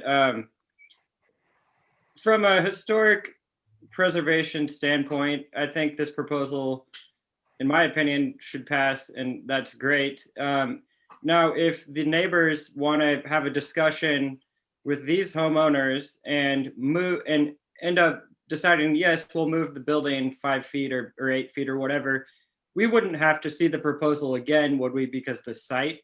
No, we're allowed within our jurisdiction, and Ms. Roulette, please correct me if I'm wrong, but we're allowed within our code-based jurisdiction to go ahead and allow staff the flexibility to move the placement of the house as they see fit. That's up to our, our discretion. Got it. Yeah, that's correct. And you can include that in part of your motion too, if you want to do that, to allow them to work with staff should they choose to move the location. And Mr. Owens, to add to your comment, and thank you very much, Ms. Roulette. Mr. Owens, to add to your comment, Commissioner, I think that just based on the easement for the city sewer, that Mr. Murdock might want that flexibility. Yes. I think because I think his client probably won't want their garage floor torn up every time they have to do anything to the sewer line. Right. So I think Mr. Murdock will want that flexibility. So I really do think we should include that in our motion, any motion we do. I believe that as well. Okay, thank you. Commissioner Legg?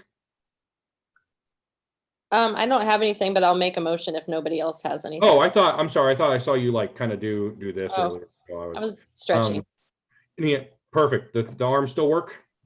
They still good? Okay, excellent. Excellent. Vice Chair Laughlin.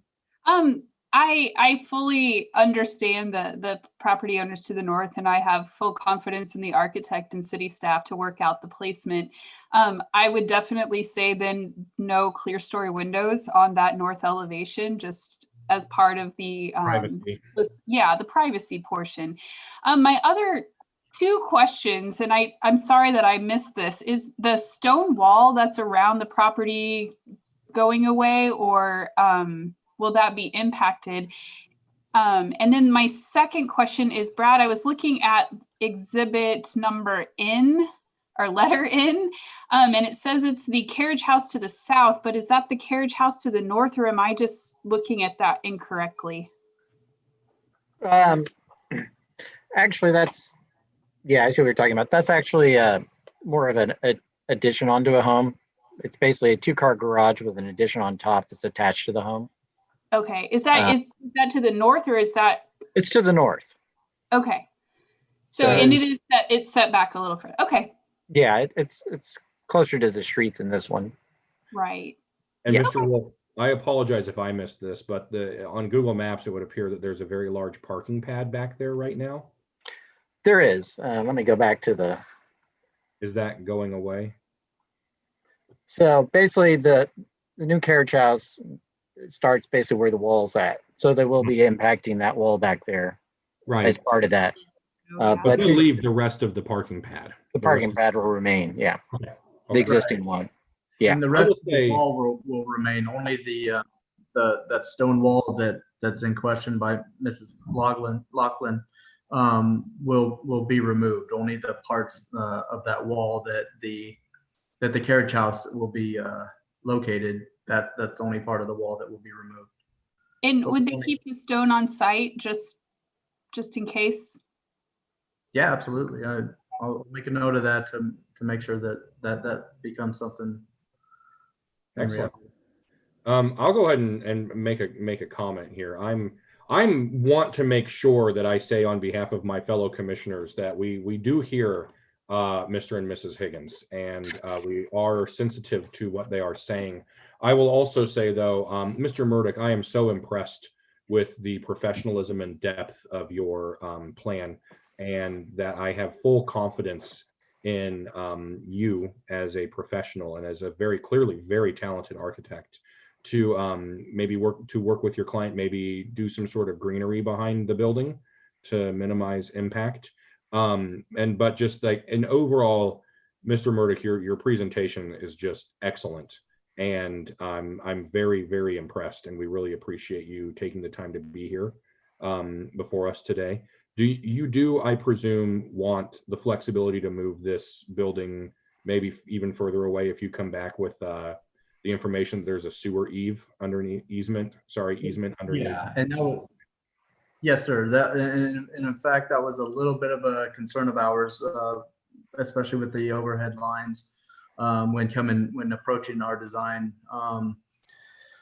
So yeah, we do have in mind that if we need to move it, we can and will. I mean, we're willing to work with what we need to, especially with a nice transition between neighbors there in terms of landscaping. Yeah. And I greatly appreciate the landscaping part. I think that will go a long way also toward minimizing the impact of this building. Actually, I think it will make the building blend in even better. I will say, though, I really do think if indeed there's a sewer easement right underneath that, I really do think you're going to want the flexibility just in case. Yeah, because that's living in a neighborhood where they're redoing the sewer lines right now. That's a whole lot of interruption to physical space. Excellent. Are there any other comments? If not, maybe someone can be so brave as to make this motion. I'll make the motion. Commissioner Lachlan, hit it. I beat Owens, yes. All right. In case number CHDR 2020 at 00118 at 200 West 53rd Street in the Simpson Yeomans Countryside Historic District, I move that the commission approve a certificate of appropriateness to construct a new carriage house on the property. That we ask the architect and applicants to work with city staff should the movement of the new garage need to occur. And we think that the carriage house is in conformance with the Secretary of the Interior standards for rehabilitation numbers 2, 9, and 10. Very good. Can I offer a friendly amendment? Please do. That we also allow the applicant to work with city staff on landscaping behind the new carriage house. I accept that. Excellent. Motion has been made, amended, and accepted. Is there a second? Second. And seconded by Commissioner Legge. Vice Chair Lachlan and Commissioner Legge, thank you so very much. Is there any discussion of the motion from my fellow commissioners? Okay, hearing none, we will go in the order in which I see you, and that, of course, is first Vice Chair Lachlan. Aye. Commissioner Owens. Aye. Commissioner Legge. Aye. Okay, let me scroll down. Dr. Guth. Aye. Okay, very good. And Commissioner Courtney. Aye. And I will vote aye. By a vote of 6-0, this does indeed pass. Mr. Murdock, again, thank you so much for being here. Please tell your clients thank you for their stewardship of their property and wanting to architecturally and historically do this the right way. And thank you so much for your flexibility. Thank you, and we appreciate everyone on the commission and taking the time to consider this proposal. Thank you. Of course, sir. We'll see you hopefully soon. Yes, Thanks. thank you. Thank you. All right, Mr. Wolf, it is time to call case number CH-DR-2020-00119. The applicant is present. I'm promoting him to a panelist. Okay. And we have exhibits A through O. Okay. And do we have the screen for the case? Yeah.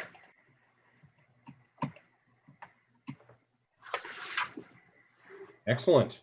All right. In the matter of case number 2020, CH-DR-2020-0019 concerning 3824 Warwick Boulevard, we are joined today by Mr. Zulfikar Kamal. Did I say it right? Yes, sir. Excellent. Mr. Kamal, good morning. Good morning, sir. Will you please state your name and address for the record?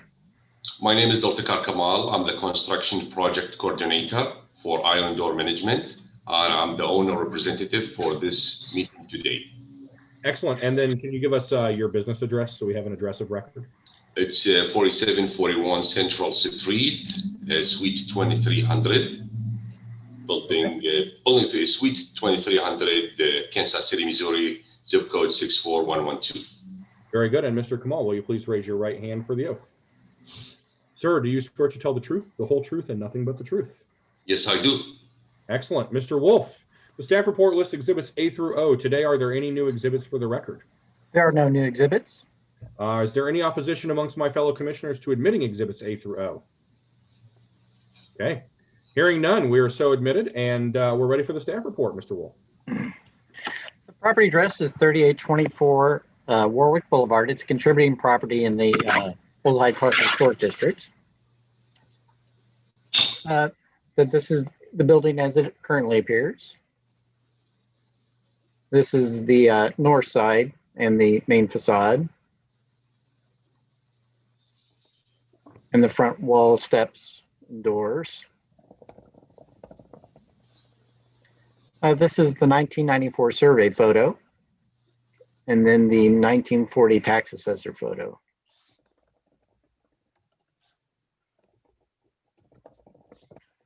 So the applicant has removed the original Craftsman style door and side lights and installed a raised panel door.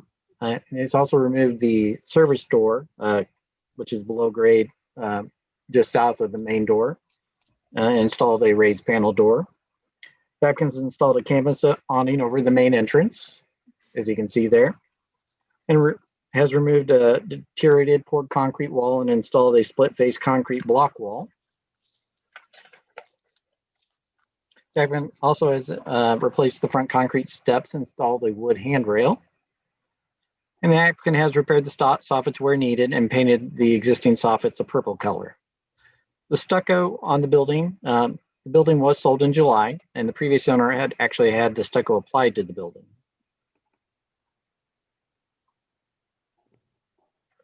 The previous service door was not original to the property, and the replacement of the door is compatible as a service entrance and conforms to standard number 9. The removal of the main entrance door and side lights removed a distinctive historic district in violation of standard number 2. Staff are recommending installing a Craftsman door with side lights to bring the project back into conformance. The applicant has installed a canvas awning over the main entrance. Canvas awnings are common in early 20th century apartment buildings. The awning is compatible with the character of the building and can be removed in the future without harming the integrity of the property and conforms to standards 2, 9, and 10.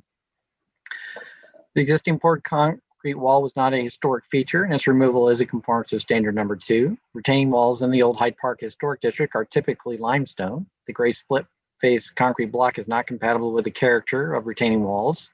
In the district, in violation with standard number 9, staff would recommend applicant replace the wall with limestone or faux limestone wall to bring the project to conformance. Placing the concrete steps in kind is in conformance to standard number 6. Handrails from public sidewalks and steps are typically metal pipe rails in the Old Hyde Park Historic District. The wood balustrade alters character of the front yard in violation of standards 2 and 9. Staff would recommend either installing a metal pipe railing or removing the wood balusters and painting the railing a dark color to minimize its visual impact. Repairing the soffits is in conformance to standard number 6. The purple color is not a color seen on most apartment buildings in violation of standard number 5. Staff would recommend either a dark brown or cream color for the soffits to bring it into conformance. And that concludes the staff report. Excellent. Mr. Wolf, I have a few questions for you. The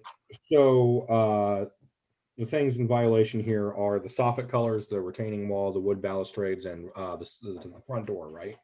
Yes. Okay. So I have a couple of questions. One, the previous owner is the owner who stuccoed over the brick, Yes. not the current applicant. No. Okay. And then the previous, so I guess my question here is frankly, the 1994 survey photo shows that this had a concrete wall originally, Yes. and it looked like it was in pretty bad shape. And it Yes. looks like on this new one, they've replaced it. Is that concrete? It's kind of a split face gray block, kind of that Okay. manufactured, stacked wall. But so, I mean, so we in essence are asking them to change it to limestone, even though what they did is a substantial upgrade over what was there, and they would be within they would be technically within the standards to just replace that awful looking concrete wall again. Yeah, I mean, if they replaced it in kind with a poured concrete wall, generally, I said we recommend limestone or something similar to limestone for most of our retaining walls in the district. So, would staff think it's acceptable? Would staff think that this is an acceptable upgrade to the property, or like, would you find it, say, and I'm just asking, but say the feel of the commission is that this is much nicer than what was there, even if not technically perfect? oh yeah, obviously the existing wall I said wasn't a significant feature, and obviously not a significant part. So obviously, it wouldn't be horribly offensive to staff if that was like an exception made. I was mostly taking it from perspective. If they'd come to me before it was done, I would probably recommend something else. Right. Okay. Excellent. I just wanted to ask. I just wanted to. I know. And yes, I understand. Just trying to understand and make sure.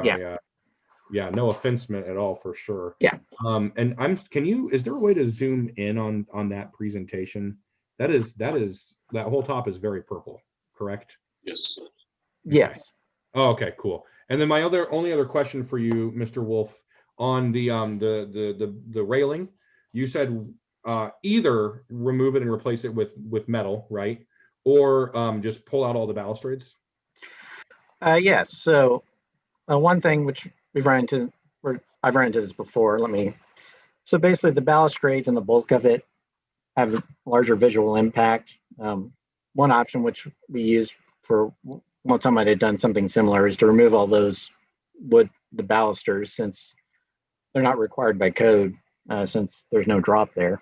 It's basically at ground level. It's mostly just something to hold on to, and then actually paint the remaining railing to kind of make it blend in a little better, as opposed to.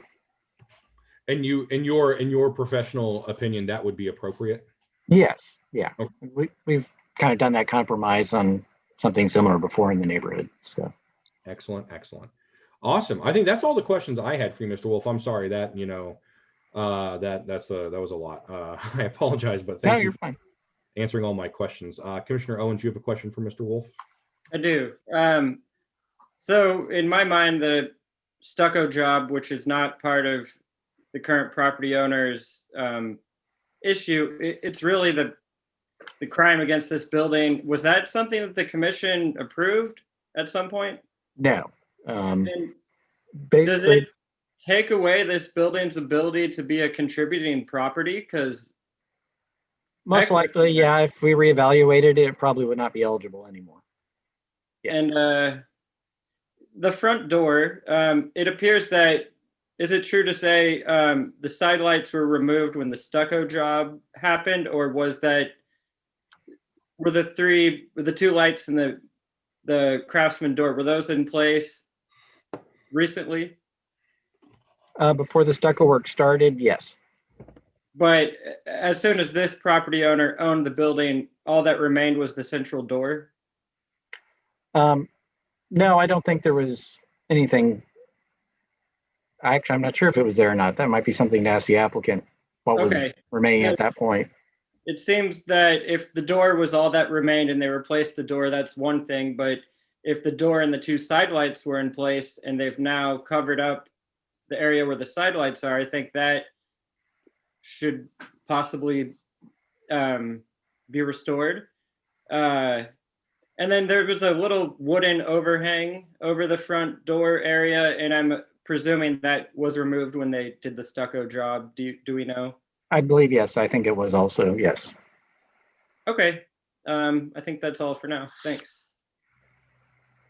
Yeah, that, all right, excellent. Other questions for Mr. Wolf? Okay, if there are none, Mr. Kamal, if you'd like to take a moment and testify about the project? Yes, sir, please. I really appreciate give me this opportunity to share this meeting with you. As the current owner, he bought this property in mid of July. We're trying to get something done as soon as possible. They hired me in mid of July. I'm working with the company for the last 3 months.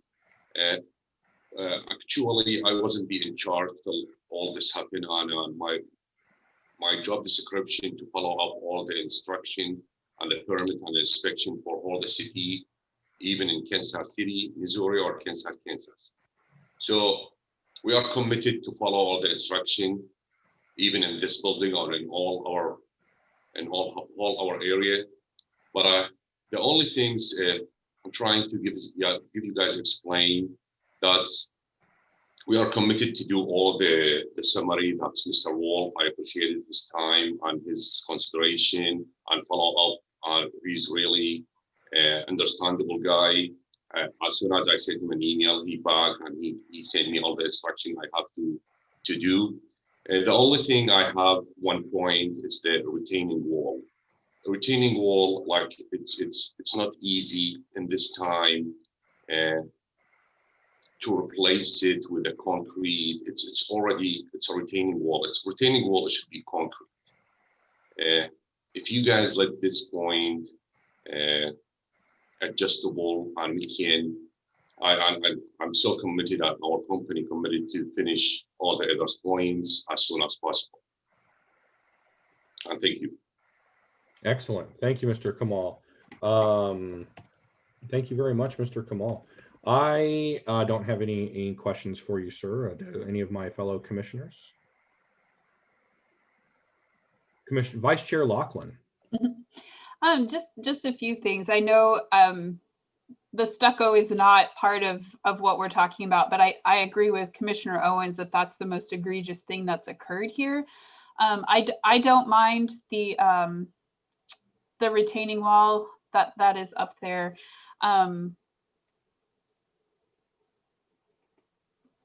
Are there? Thank you. Yeah, just thank you for coming before us and having us review all of this. I do appreciate that, and I know that, and I'm appreciative that we're trying to get this back into conformance. So that's really all that I wanted to say. Excellent. Thank you, Commissioner Laughlin. Vice Chair Laughlin, sorry. Any other questions for Mr. Kamal? Okay.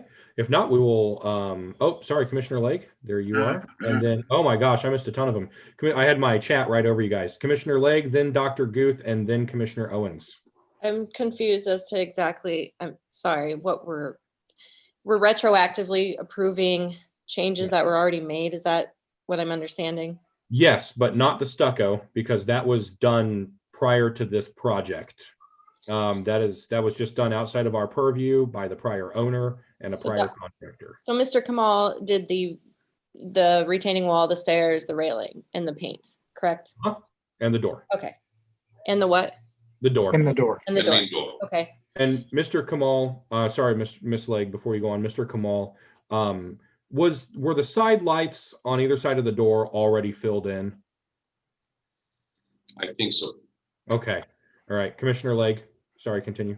Yeah, I will say as of last year, the stucco was not on the building. So yeah, this has all been very recently done. I know the current owner didn't take possession of this building until this summer. So it was probably done at some point in there. Yes, exactly. Yeah, the stucco is agreeably I've actually been through this building and the exterior was beautiful before, and now it's a little prison-like. But anyways, I just wanted to clarify what exactly we're doing here. I missed that part. Thank you. Right on. Okay. Now then, Dr. Guth. Do we have any information about the sale of the building, specifically whether or not the prior owner related that this was in a historic registered district? I'm very concerned about the stuccoing and whether or not there is possible action against the past owner. I think we probably have to save that for the discussion amongst the commission, since these are supposed to be questions for Mr. Kamal. Right. So can I put you first on that part of this case, Dr. Thank you, sir. Commissioner Owens, do you have a question for Mr. Kamal?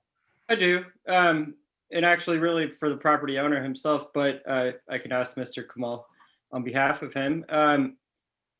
Would there ever be interest in a project to remove this stucco, assuming the brick facade isn't completely destroyed underneath? And it's probably not, but I know that would be costly and just cosmetic, but it may keep the building on the register here. Mr. Kamal, do you know if the owner's ever thought about that? Yeah, I'm pretty sure the owner. I have to ask the engineer who's working there to make sure if we are able or not. If something that's connected to the building, like as a structure and constructionally, probably we can't. But if something like we can do it, if the last owner needed it as a cosmetic, no, we have to remove it. Yes. Okay. And to be clear, it's not within the purview of this commission, Mr. Kamal, to order you to remove the stucco. No. We cannot require you to do that because it was done without you before this. But what we're asking is, and if I can, Mr. Owens, please correct me if I'm wrong, but what we're asking is, would your owner at some point in the future, your client, be willing to maybe consider removing the stucco and restoring that part of the building also? No. No? Okay. I don't think he will remove it in the future. Okay. Okay. Commissioner Legge, and then back to Dr. Guth. Would the owner be opposed to painting the building to be a little more, I guess, closer to what it used to be? I don't even know if that would be an option at this point. Yeah, and I don't want us to go too far Yeah. down. My fellow commissioners, I'm sorry, I'm not trying to cut you all off on this. And Ms. Roulette, please tell me if I'm wrong or tell me if I'm right here. But I think I think it's an exercise in futility because it's out of our purview and it's not something that we can do anything about. No, that's correct, since the work was done by a prior owner. So, I mean, we can certainly request that of the applicant, but we would love, Mr. Kamal, if your client at some point would consider maybe restoring the brick, and we would love if he would consider maybe painting the stucco. But we're just speaking from a historic standpoint, and it's not your job or his job to correct prior bad work. So we're not, understand. We're just saying if he was interested in making this look, as historically accurate as possible, he would either maybe paint the stucco darker or pull it off. And that's a note. That's just a note for you to have for him. Got it. Excellent. Dr. Guth, do you have a question for the applicant, or is that your hand up for the general discussion? You're muted.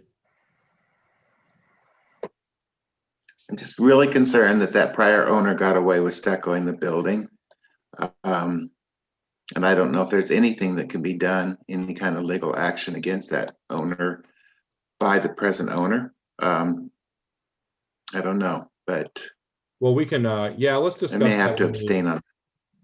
Yeah, and that's understandable. Okay. Does anybody have any other questions for Mr. Kamal? Okay, I'm going to go ahead and close the floor to testimony from the applicant. Ask if there's any member of the audience who would like to testify. Please raise your hand in the participants menu now. Going once, going twice. Okay, so we'll close the floor to further testimony, and we'll start with the discussion. If y'all don't mind, I would like to start.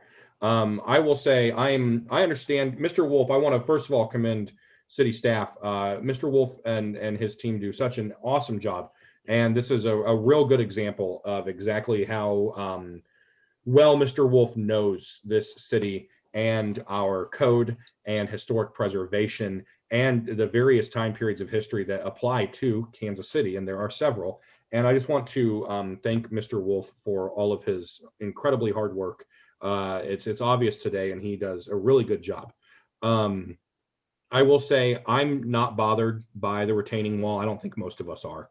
I'm saddened by the door. I wish, I think if those were already filled in, I just don't know how realistic it is. I totally agree with Mr. Wolf that we should, if Mr. Wolf, you can go back to the photo, the 94 photo for me, please, sir.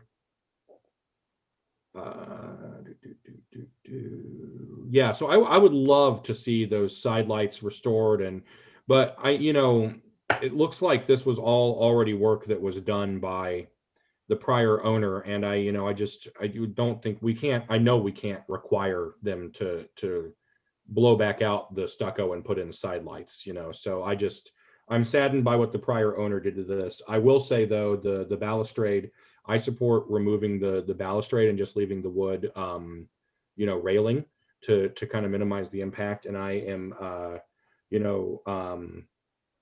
not that bothered by soffit color, but if it were muted, that'd be fine with me also. I don't know how the rest of my fellow commissioners feel. Dr. Guth brings up a really important point that this prior owner really did. And this is, again, Mr. Kamal, as you listen, this has nothing to do with you or your client. This prior owner really did a number on this building, and that's incredibly unfortunate. Ms. Roulette, now that we're to this point in that discussion, what is realistic in terms of action for Mr. Wolf and this commission, or even maybe Mr. Kamal's client?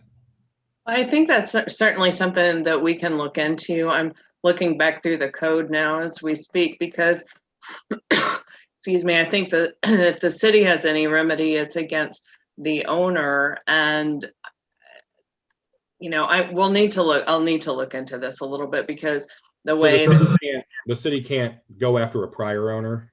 Well, it defines it as the legal owner of an improved property. And so the way I'm reading that is as a current owner, but again, that's not having looked into it any further in any cases to see if there's something out there that might define it, as someone in a chain of title.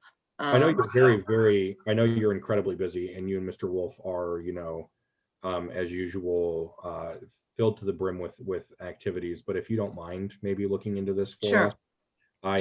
Certainly we don't want to go after the current owner. He didn't do this, so you can't go after him for it. You know what I mean? Like legally, but if the code is flexible enough to find the prior owner, they, my opinion is they probably should be. And I'm not, the city attorney, and I'm not the counsel for this commission, but that'd be my opinion. I agree with Dr. Guth that, but Mr. Kamal inherited a mess here, and he's done a really good job with it, I think. And it just is, it's really unfortunate what this prior building owner did is not right. So I know I see Dr. Guth, do you have any more to add? Because your hand is still raised in the panel's menu. Okay. Then I have an order of who raised their hands: Vice Chair Lachlan, Commissioner Courtney, and Commissioner Owens. Vice Chair Lachlan, you have the floor, ma'am. Yeah, I just kind of wanted to reiterate and maybe agree with you a little bit, Chair. I'm glad that the cornice, I'm glad the cornice is painted. I will go with commission and the recommendations if we want to change the color on that, but I don't care as much about color as the fact that it is being maintained. So there's that. I'm okay with the retaining wall. I'm glad that there is a retaining wall there, and we've seen some kind of terrible concrete retaining walls that go back. So just the fact that there is a little bit of trying to put a little bit of aesthetic look back on there, I'm okay with that. I think too that really what we're looking at is upgrades with the doors and the balusters to try and match what is currently there, meaning the stucco that is currently there. So I will go with staff recommendations on the balusters and the doors as well, but I think they were trying to upgrade and do what they had with what they were working with. And so I think just all of that to say that I agree with staff recommendations, and I appreciate, again, the owner and the owner rep coming to us and trying to remedy some of this situation here. So I'm not holding the stucco against him. Very good. Commissioner Courtney, you're up. I'll just repeat as well that the retaining wall doesn't bother me. The purple, I could definitely see toning that down, but at the same time, I feel like what was done before the current owner got it kind of took away all of the historical features. And I this is sort of a question for the rest of my commission, but for people who know more about construction, how likely is it that the stucco could be taken off and in the future? I'm not saying that the current owner would necessarily do that, because I'm just kind of wondering if it's actually damaged for all time, and at that point, what do we do? You know, I feel like that's a Sean Owens question, but in my experience, does anyone know? Yeah, I feel like that's a Sean Owens question, and I'll defer to him in a second, or an Amanda Laughlin question. But in my or a Sarah Legg question, actually, any of the three of them. But in my experience, no, it's usually pretty.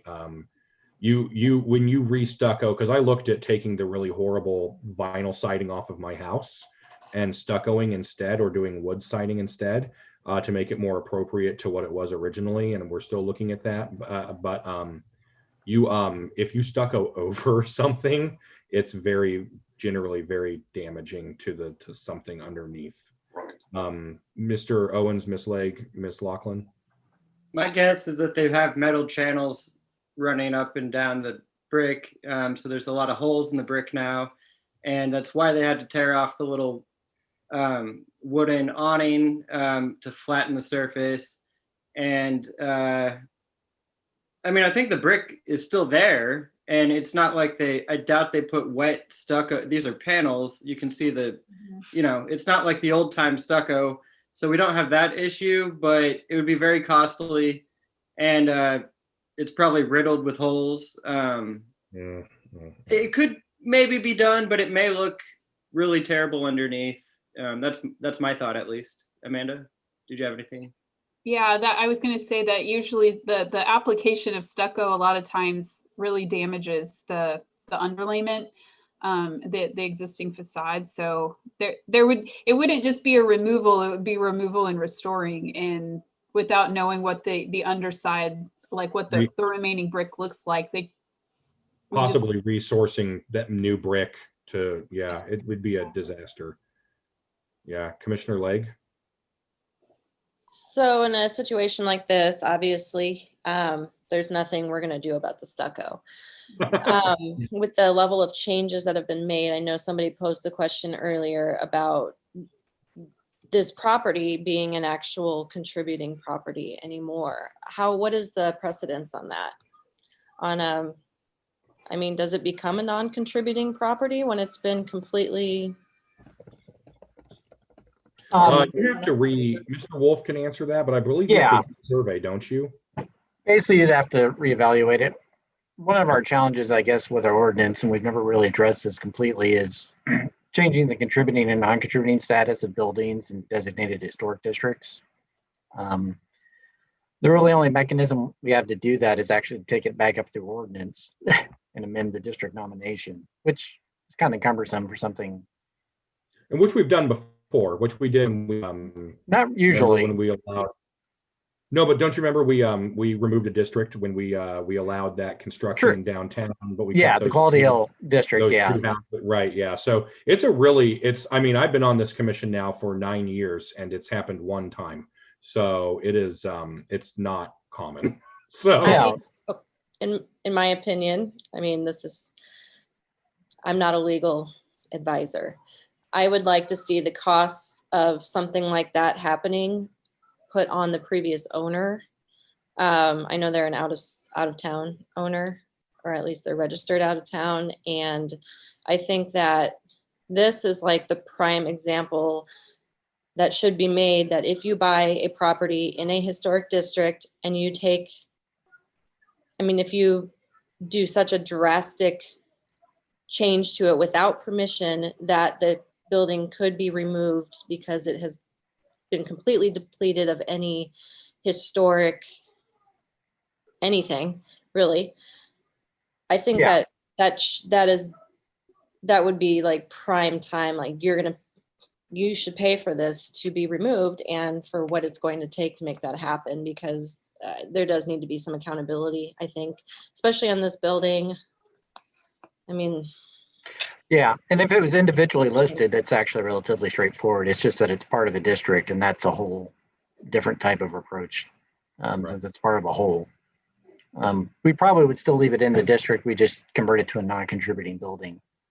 But then that brings up, like, would you need to resurvey and what other properties might change status? I know. Yeah, Yeah. it would be, Well, it would be a big project. It would be a big project. My largest problem with that, to echo Commissioner Legge before I turn it over to Commissioner Owens for his comments, and then Dr. Guth, and we've really got to probably do a motion on this and move forward. My biggest problem with doing that would be that we would essentially be telling this previous owner that there's like, no big problem here, right? Like you can just do whatever the hell you want and then you can move on. And I have a very large problem with that. I really am looking forward to what Ms. Roulette can find out about what action we can take against this previous owner, because they, Mr. Kamal has done a really good job with the situation he had. You know what I mean? And I will say that Mr. Kamal's done a great job with the situation he had, but he should never have been in that situation to start with. He shouldn't have had to work around that, because I would love to see what Mr. Kamal could have done with this building if it were still brick. Knowing what he did with it now, I think it would look even, like 10 times better. So, Commissioner Owens, yes, sir. I'm committed to do all the other requirements that Mr. Wolf advised us to do it. Except the retaining wall, please. That's the only thing. No, I think we're all good with the retaining wall. We think it's a nice upgrade.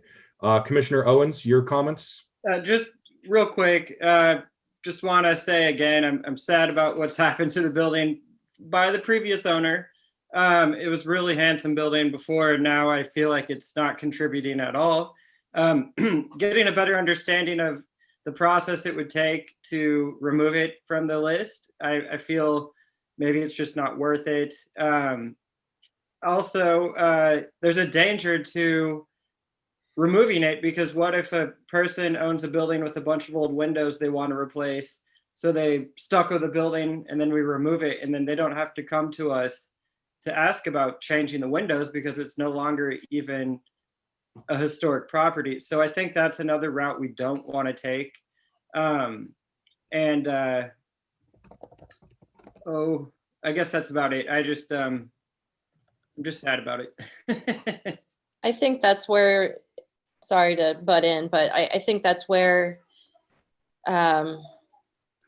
fines and things like that need to come into play so that they can't do that. I mean, that's a lot of money to try and get off a historic list to stucco and do all that, but I get what you're saying. I think that needs to be prosecuted in the manner that is outlined in the city code. And sorry, the one other comment I did have, could there be any sort of investigation into what other properties that owner could perhaps still own, and just keep a closer eye on those properties for construction permits or something like that? Or I can look, but I think it was an LLC dedicated to the building, so it's going to be hard to track anything. So, understood. Yeah. Dr. Guth? I am still very, very concerned about the precedent of letting this past owner get away with this. And so I would be in favor of continuance until our attorney can weigh in on both the question of what can we do? Can we do anything directly to the past owner? And two, what is required for deregistering this particular property? That's about the only thing that I think that we can do, unless there's something else that we can do, basically to take action about the damage done by the prior owner to the historical value of this building. And I think we can give Mr. Kamal an approval today for what his work is and have this be a separate action. I think we can do that for sure. Mr. Wolf, can we make sure this is a separate action of business? We can put it under new business for next month. Okay, please. That would be excellent. I see no other hands raised. So in interest of time and Mr. Kamal's time, I'm going to ask if someone is willing to make a motion. If I were to make it, I would say obviously that the front door is fine as it is, simply because they had already replaced the side lights, and I don't think we can require him to undo past work. And I don't have a problem with the soffit colors or the retaining wall, but would like to see the balustrades change or go away. And that'd be my motion, but I can't make one. So if someone could make a motion of some effect of what they think they would like to see approved, we can vote on it. Maybe Commissioner Owens, you can be so, or Vice Chair Laughlin, there you go. She's going to take one for the team. I kept trying to make motions and then Sean, or Commissioner Owens kept beating me, so. Click on the trigger. Make one this time. Well, in this case, in case number CHDR 2020-00119 at 3824 Warwick Boulevard in the Old Hyde Park Historic District, I move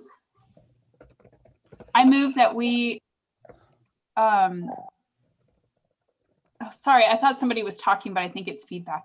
I move that we accept or approve a certificate of appropriateness for replacing the service door, the concrete steps, repairing the soffits, and installing the canvas awning, as those are in conformance with the Secretary of the Interior standards for rehabilitation numbers 2, 6, 9, and 10.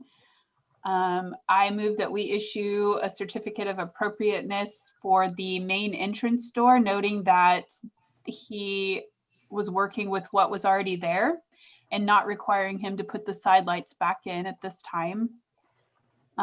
We want to also approve the current retaining wall that is there.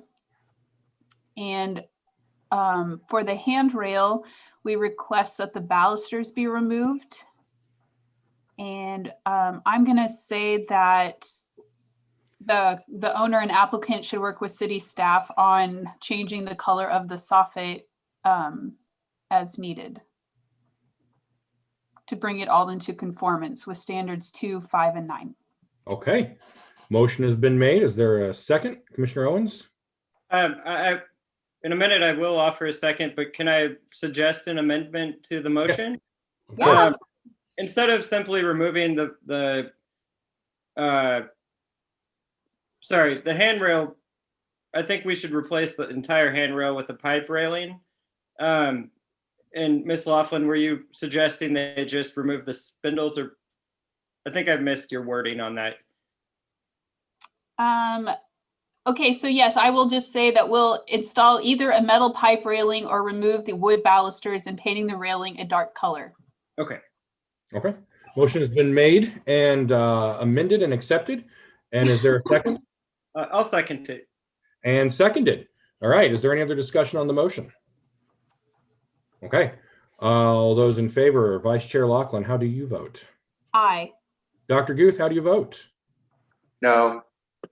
Okay. Commissioner Owens, how do you vote? Aye. Okay. Commissioner Courtney, how do you vote? Aye. And Commissioner Legge, how do you vote? Can I abstain? You can. And I will vote aye. So by a vote of 4 to 1 to 1, this does pass. Mr. Kamal, thank you so much for taking the time to be here with us today. And thank you for your understanding as we talk about, things that are not your fault, and for your willingness to work with us on, making the best of this situation. So thank you very much for your professionalism and your time and your care. And I will say, any other projects you get in these areas, we'd love if you would check first to make sure that the owner knows whether or not they're historic properties, and then we can talk to you first. But we appreciate you very much. Thank you, sir. Thank you, guys. Thank you all, commissioners. I respect you all. I will all be committed to do all the amendment you guys made it. wonderful evening. Very good. Thank you, sir. Mr. Wolf, before we move on to case number 00120, I'm going to take a 5-minute recess for us all. I think some of us need a bathroom break, including myself. So we will resume at 11:45.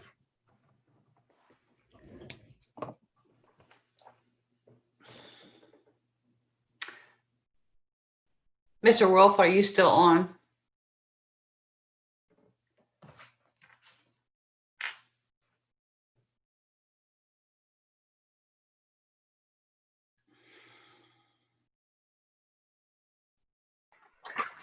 Yeah, you have to leave by 12:15, right? Yeah, I really do. No, that's fine. I think we'll be fine. Okay. I'll remind everybody though, but yeah, I think we're good. Okay. All right. Thank you. I was just going to call the office, but yeah. Okay. Thanks. Yes. Hey, Mr. Wolf, I have a question as well. Is the commission still looking for a lawyer to join, or have you already picked one? I have a suggested friend of a friend, but No, actually, the mayor's office just hasn't appointed the replacements yet. I kind of reminded them to hopefully bump us up on the list. So, but do you no, already have candidates for that? I haven't had anybody forwarded to me, but if you want to forward the name to me or have them contact me, I can tell them how to apply. It's not a problem. Yeah, it'd be I'll do great. that. Yeah, actually, I haven't had a lawyer suggested to me yet. So, Okay, I kind of reached out to some friends and just I got a suggestion, so I will let you know. great. Thank you. Yeah.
All right, we're ready.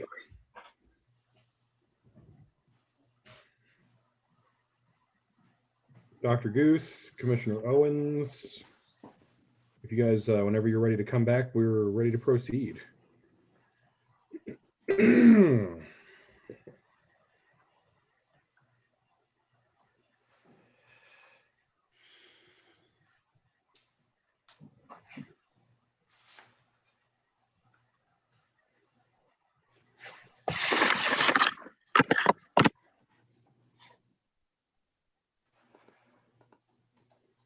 Dr. Guth? We'll wait just another minute for Dr. Guth. All right, we're back. Mr. Wolf, I'd like to call case number CH-DR-2020-00120. And Mr. Wolf, I do need to leave at noon. So if we can. That is fine. And we maybe save our 106s till November, if that's acceptable. That's fine. Okay, very good. Mr. Wolf, the staff report lists exhibits A through what before we get our applicant in here? There's A through P, and we have two new exhibits. Exhibit Q and R, which is a garage door and a roof, which I'll show in the presentation. Excellent. Okay, and do we have our applicant in? Yes, Mr. Hodges is in the panel.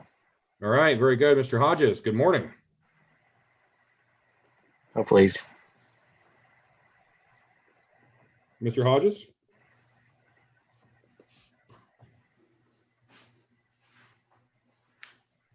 Mr. Hodges, are you there?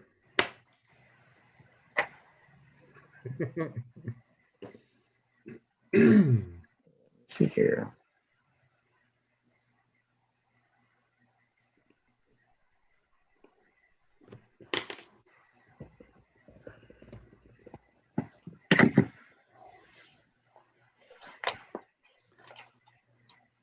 All right, Mr. Hodges, we need you to turn on your camera and your microphone so we can confirm that you are you and we can swear you in.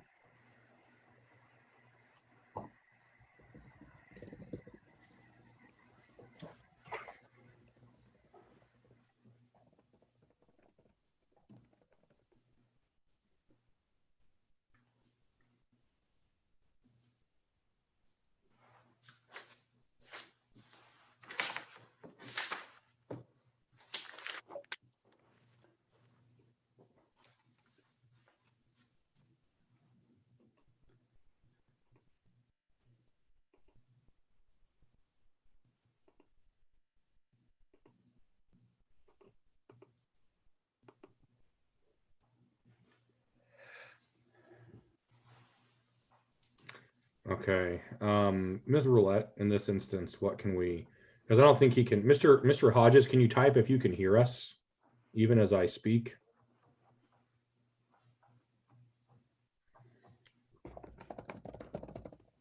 It looked like Mr. Wolf was trying to reach him by phone. Is that what you were? Brad, you're muted. Thank you. Yes, I was trying to see if I can get a hold of him by phone here real quick. Okay. Mr. Hodges, we're going to go ahead and call you. That way we can, because we've got to have, Ms. Roulette, correct me if I'm wrong, but we've got to have some confirmation of identity. Well, yeah, yes, as well as, I mean, you can't, without a notice to proceed, we can't proceed without Right. And he's appearing, it just, his camera and microphone are off. Right. And as a result, we have no way to confirm his actual identity. So Right. we need either your voice. He's having computer problems, so I'm putting him on speaker here. Okay. Excellent. Mr. Hodges, good morning. Oops, hold on a second. Here you go, Mr. All right. Good morning, Mr. Hodges. Will you please state your name and address for the record?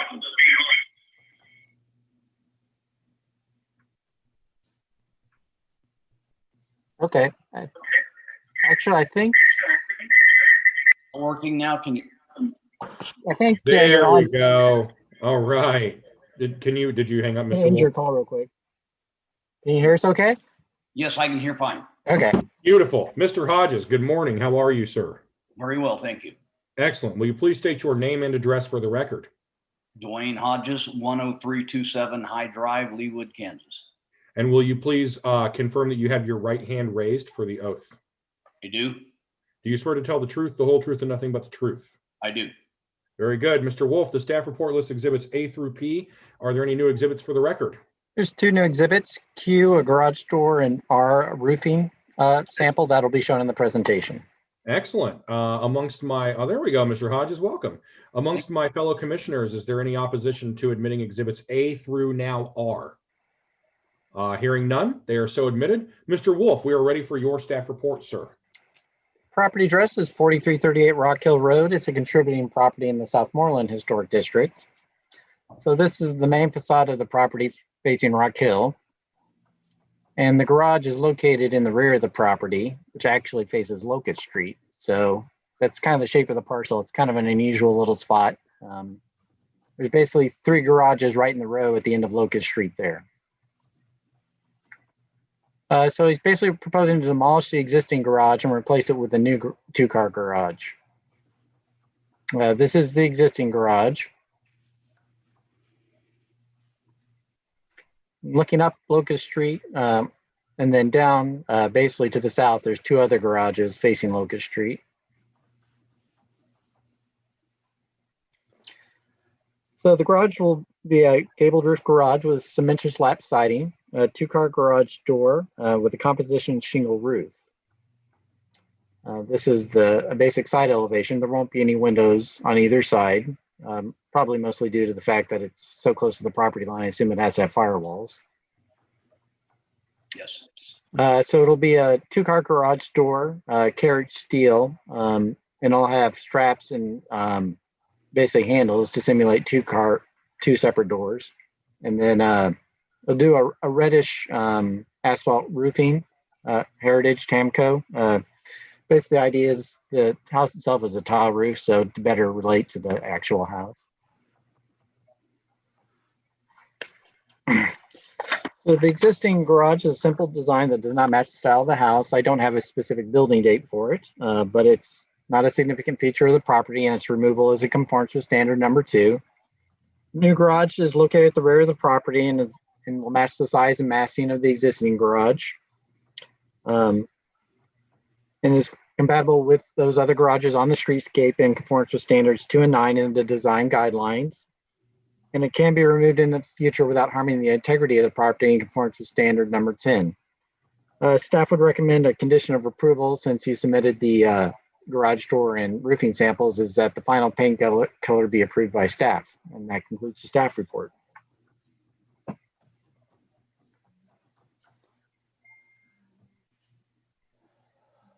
Got to be smart enough to unmute myself first. All right, very good. Thank you, Mr. Wolf. Questions for Mr. Wolf? Okay, hearing none. Mr. Hodges, thank you.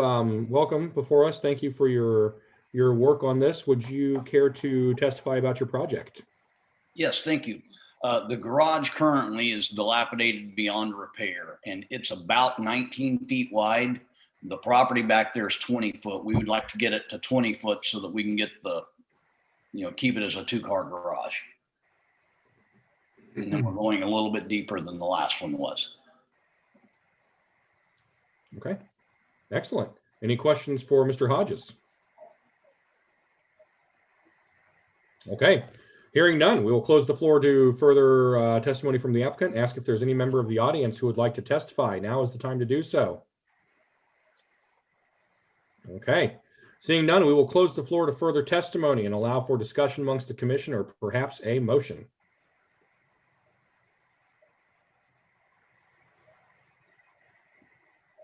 Commissioner Owens.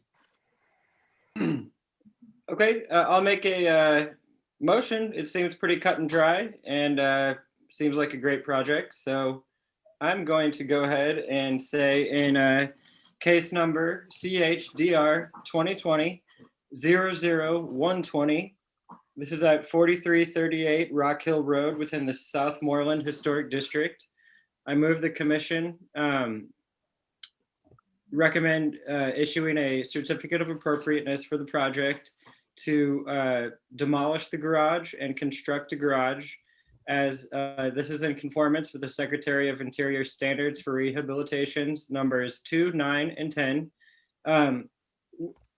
And with the condition that the garage door be as proposed in this new exhibit to simulate the look of two doors.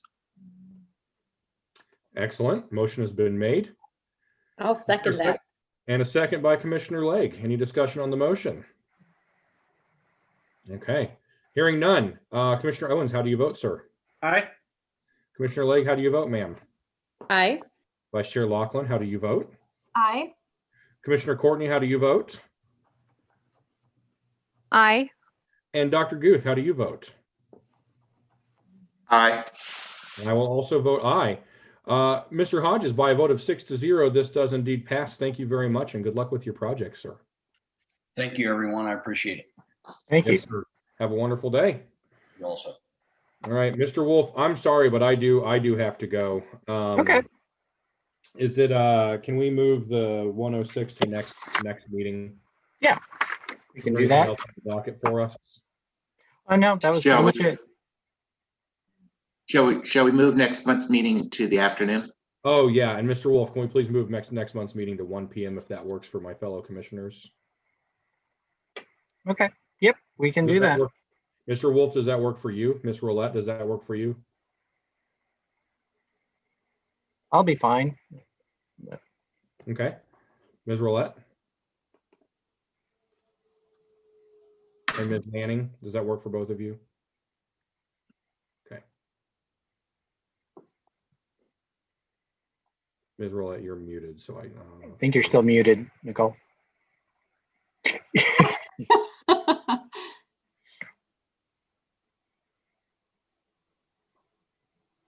Yep. You're fine, you said? Okay. Was that a thumbs up? Okay, cool. All right, Ms. Manning, same thing, thumbs up? Thumbs up, ski? All right. All right, looks like we'll move our next meeting to 1 p.m. If there's no other new business for the good of the body, I would like to entertain Dr. Guth. Ask our legal expert to weigh in about the what we can do about Yeah. this. Yeah. That is a new business item on next month's docket. Yeah. And what I was trying to ask, but again, my cursor was on the other screen, was that to remind me of the date for next month's meeting again. The 20th? November 20th. Is it on the 20th? Yes, that's fine. Thank you. Okay, excellent. I couldn't All remember right. November we switched the date at all, but I guess that's December. So Yeah, December's earlier. December is usually 2 weeks earlier, I thought. Right, right. Yeah. Excellent. All right. I'd love to entertain a motion to adjourn. So moved. Very good. In a second. Second. All right. Motion has been made to adjourn and seconded. Dr. Guth, how do you vote? Aye. Commissioner Owens? Aye. Vice Chair Lachlan? Aye. Commissioner Courtney? Aye. Commissioner Legge? Aye. Very good. It's so nice to see you all. Have a very happy Halloween and a good November. And I And will thank you to Ms. see you all- Sullivan for being here today. Thank you. thank you very much. Thank you. Yes, thank you very much, Ms. Sullivan. Thank you. You're welcome. Excellent, excellent. All right, y'all. See you Have a next wonderful day. All See you right. next time. Bye. Have a good one, guys. Bye. Bye.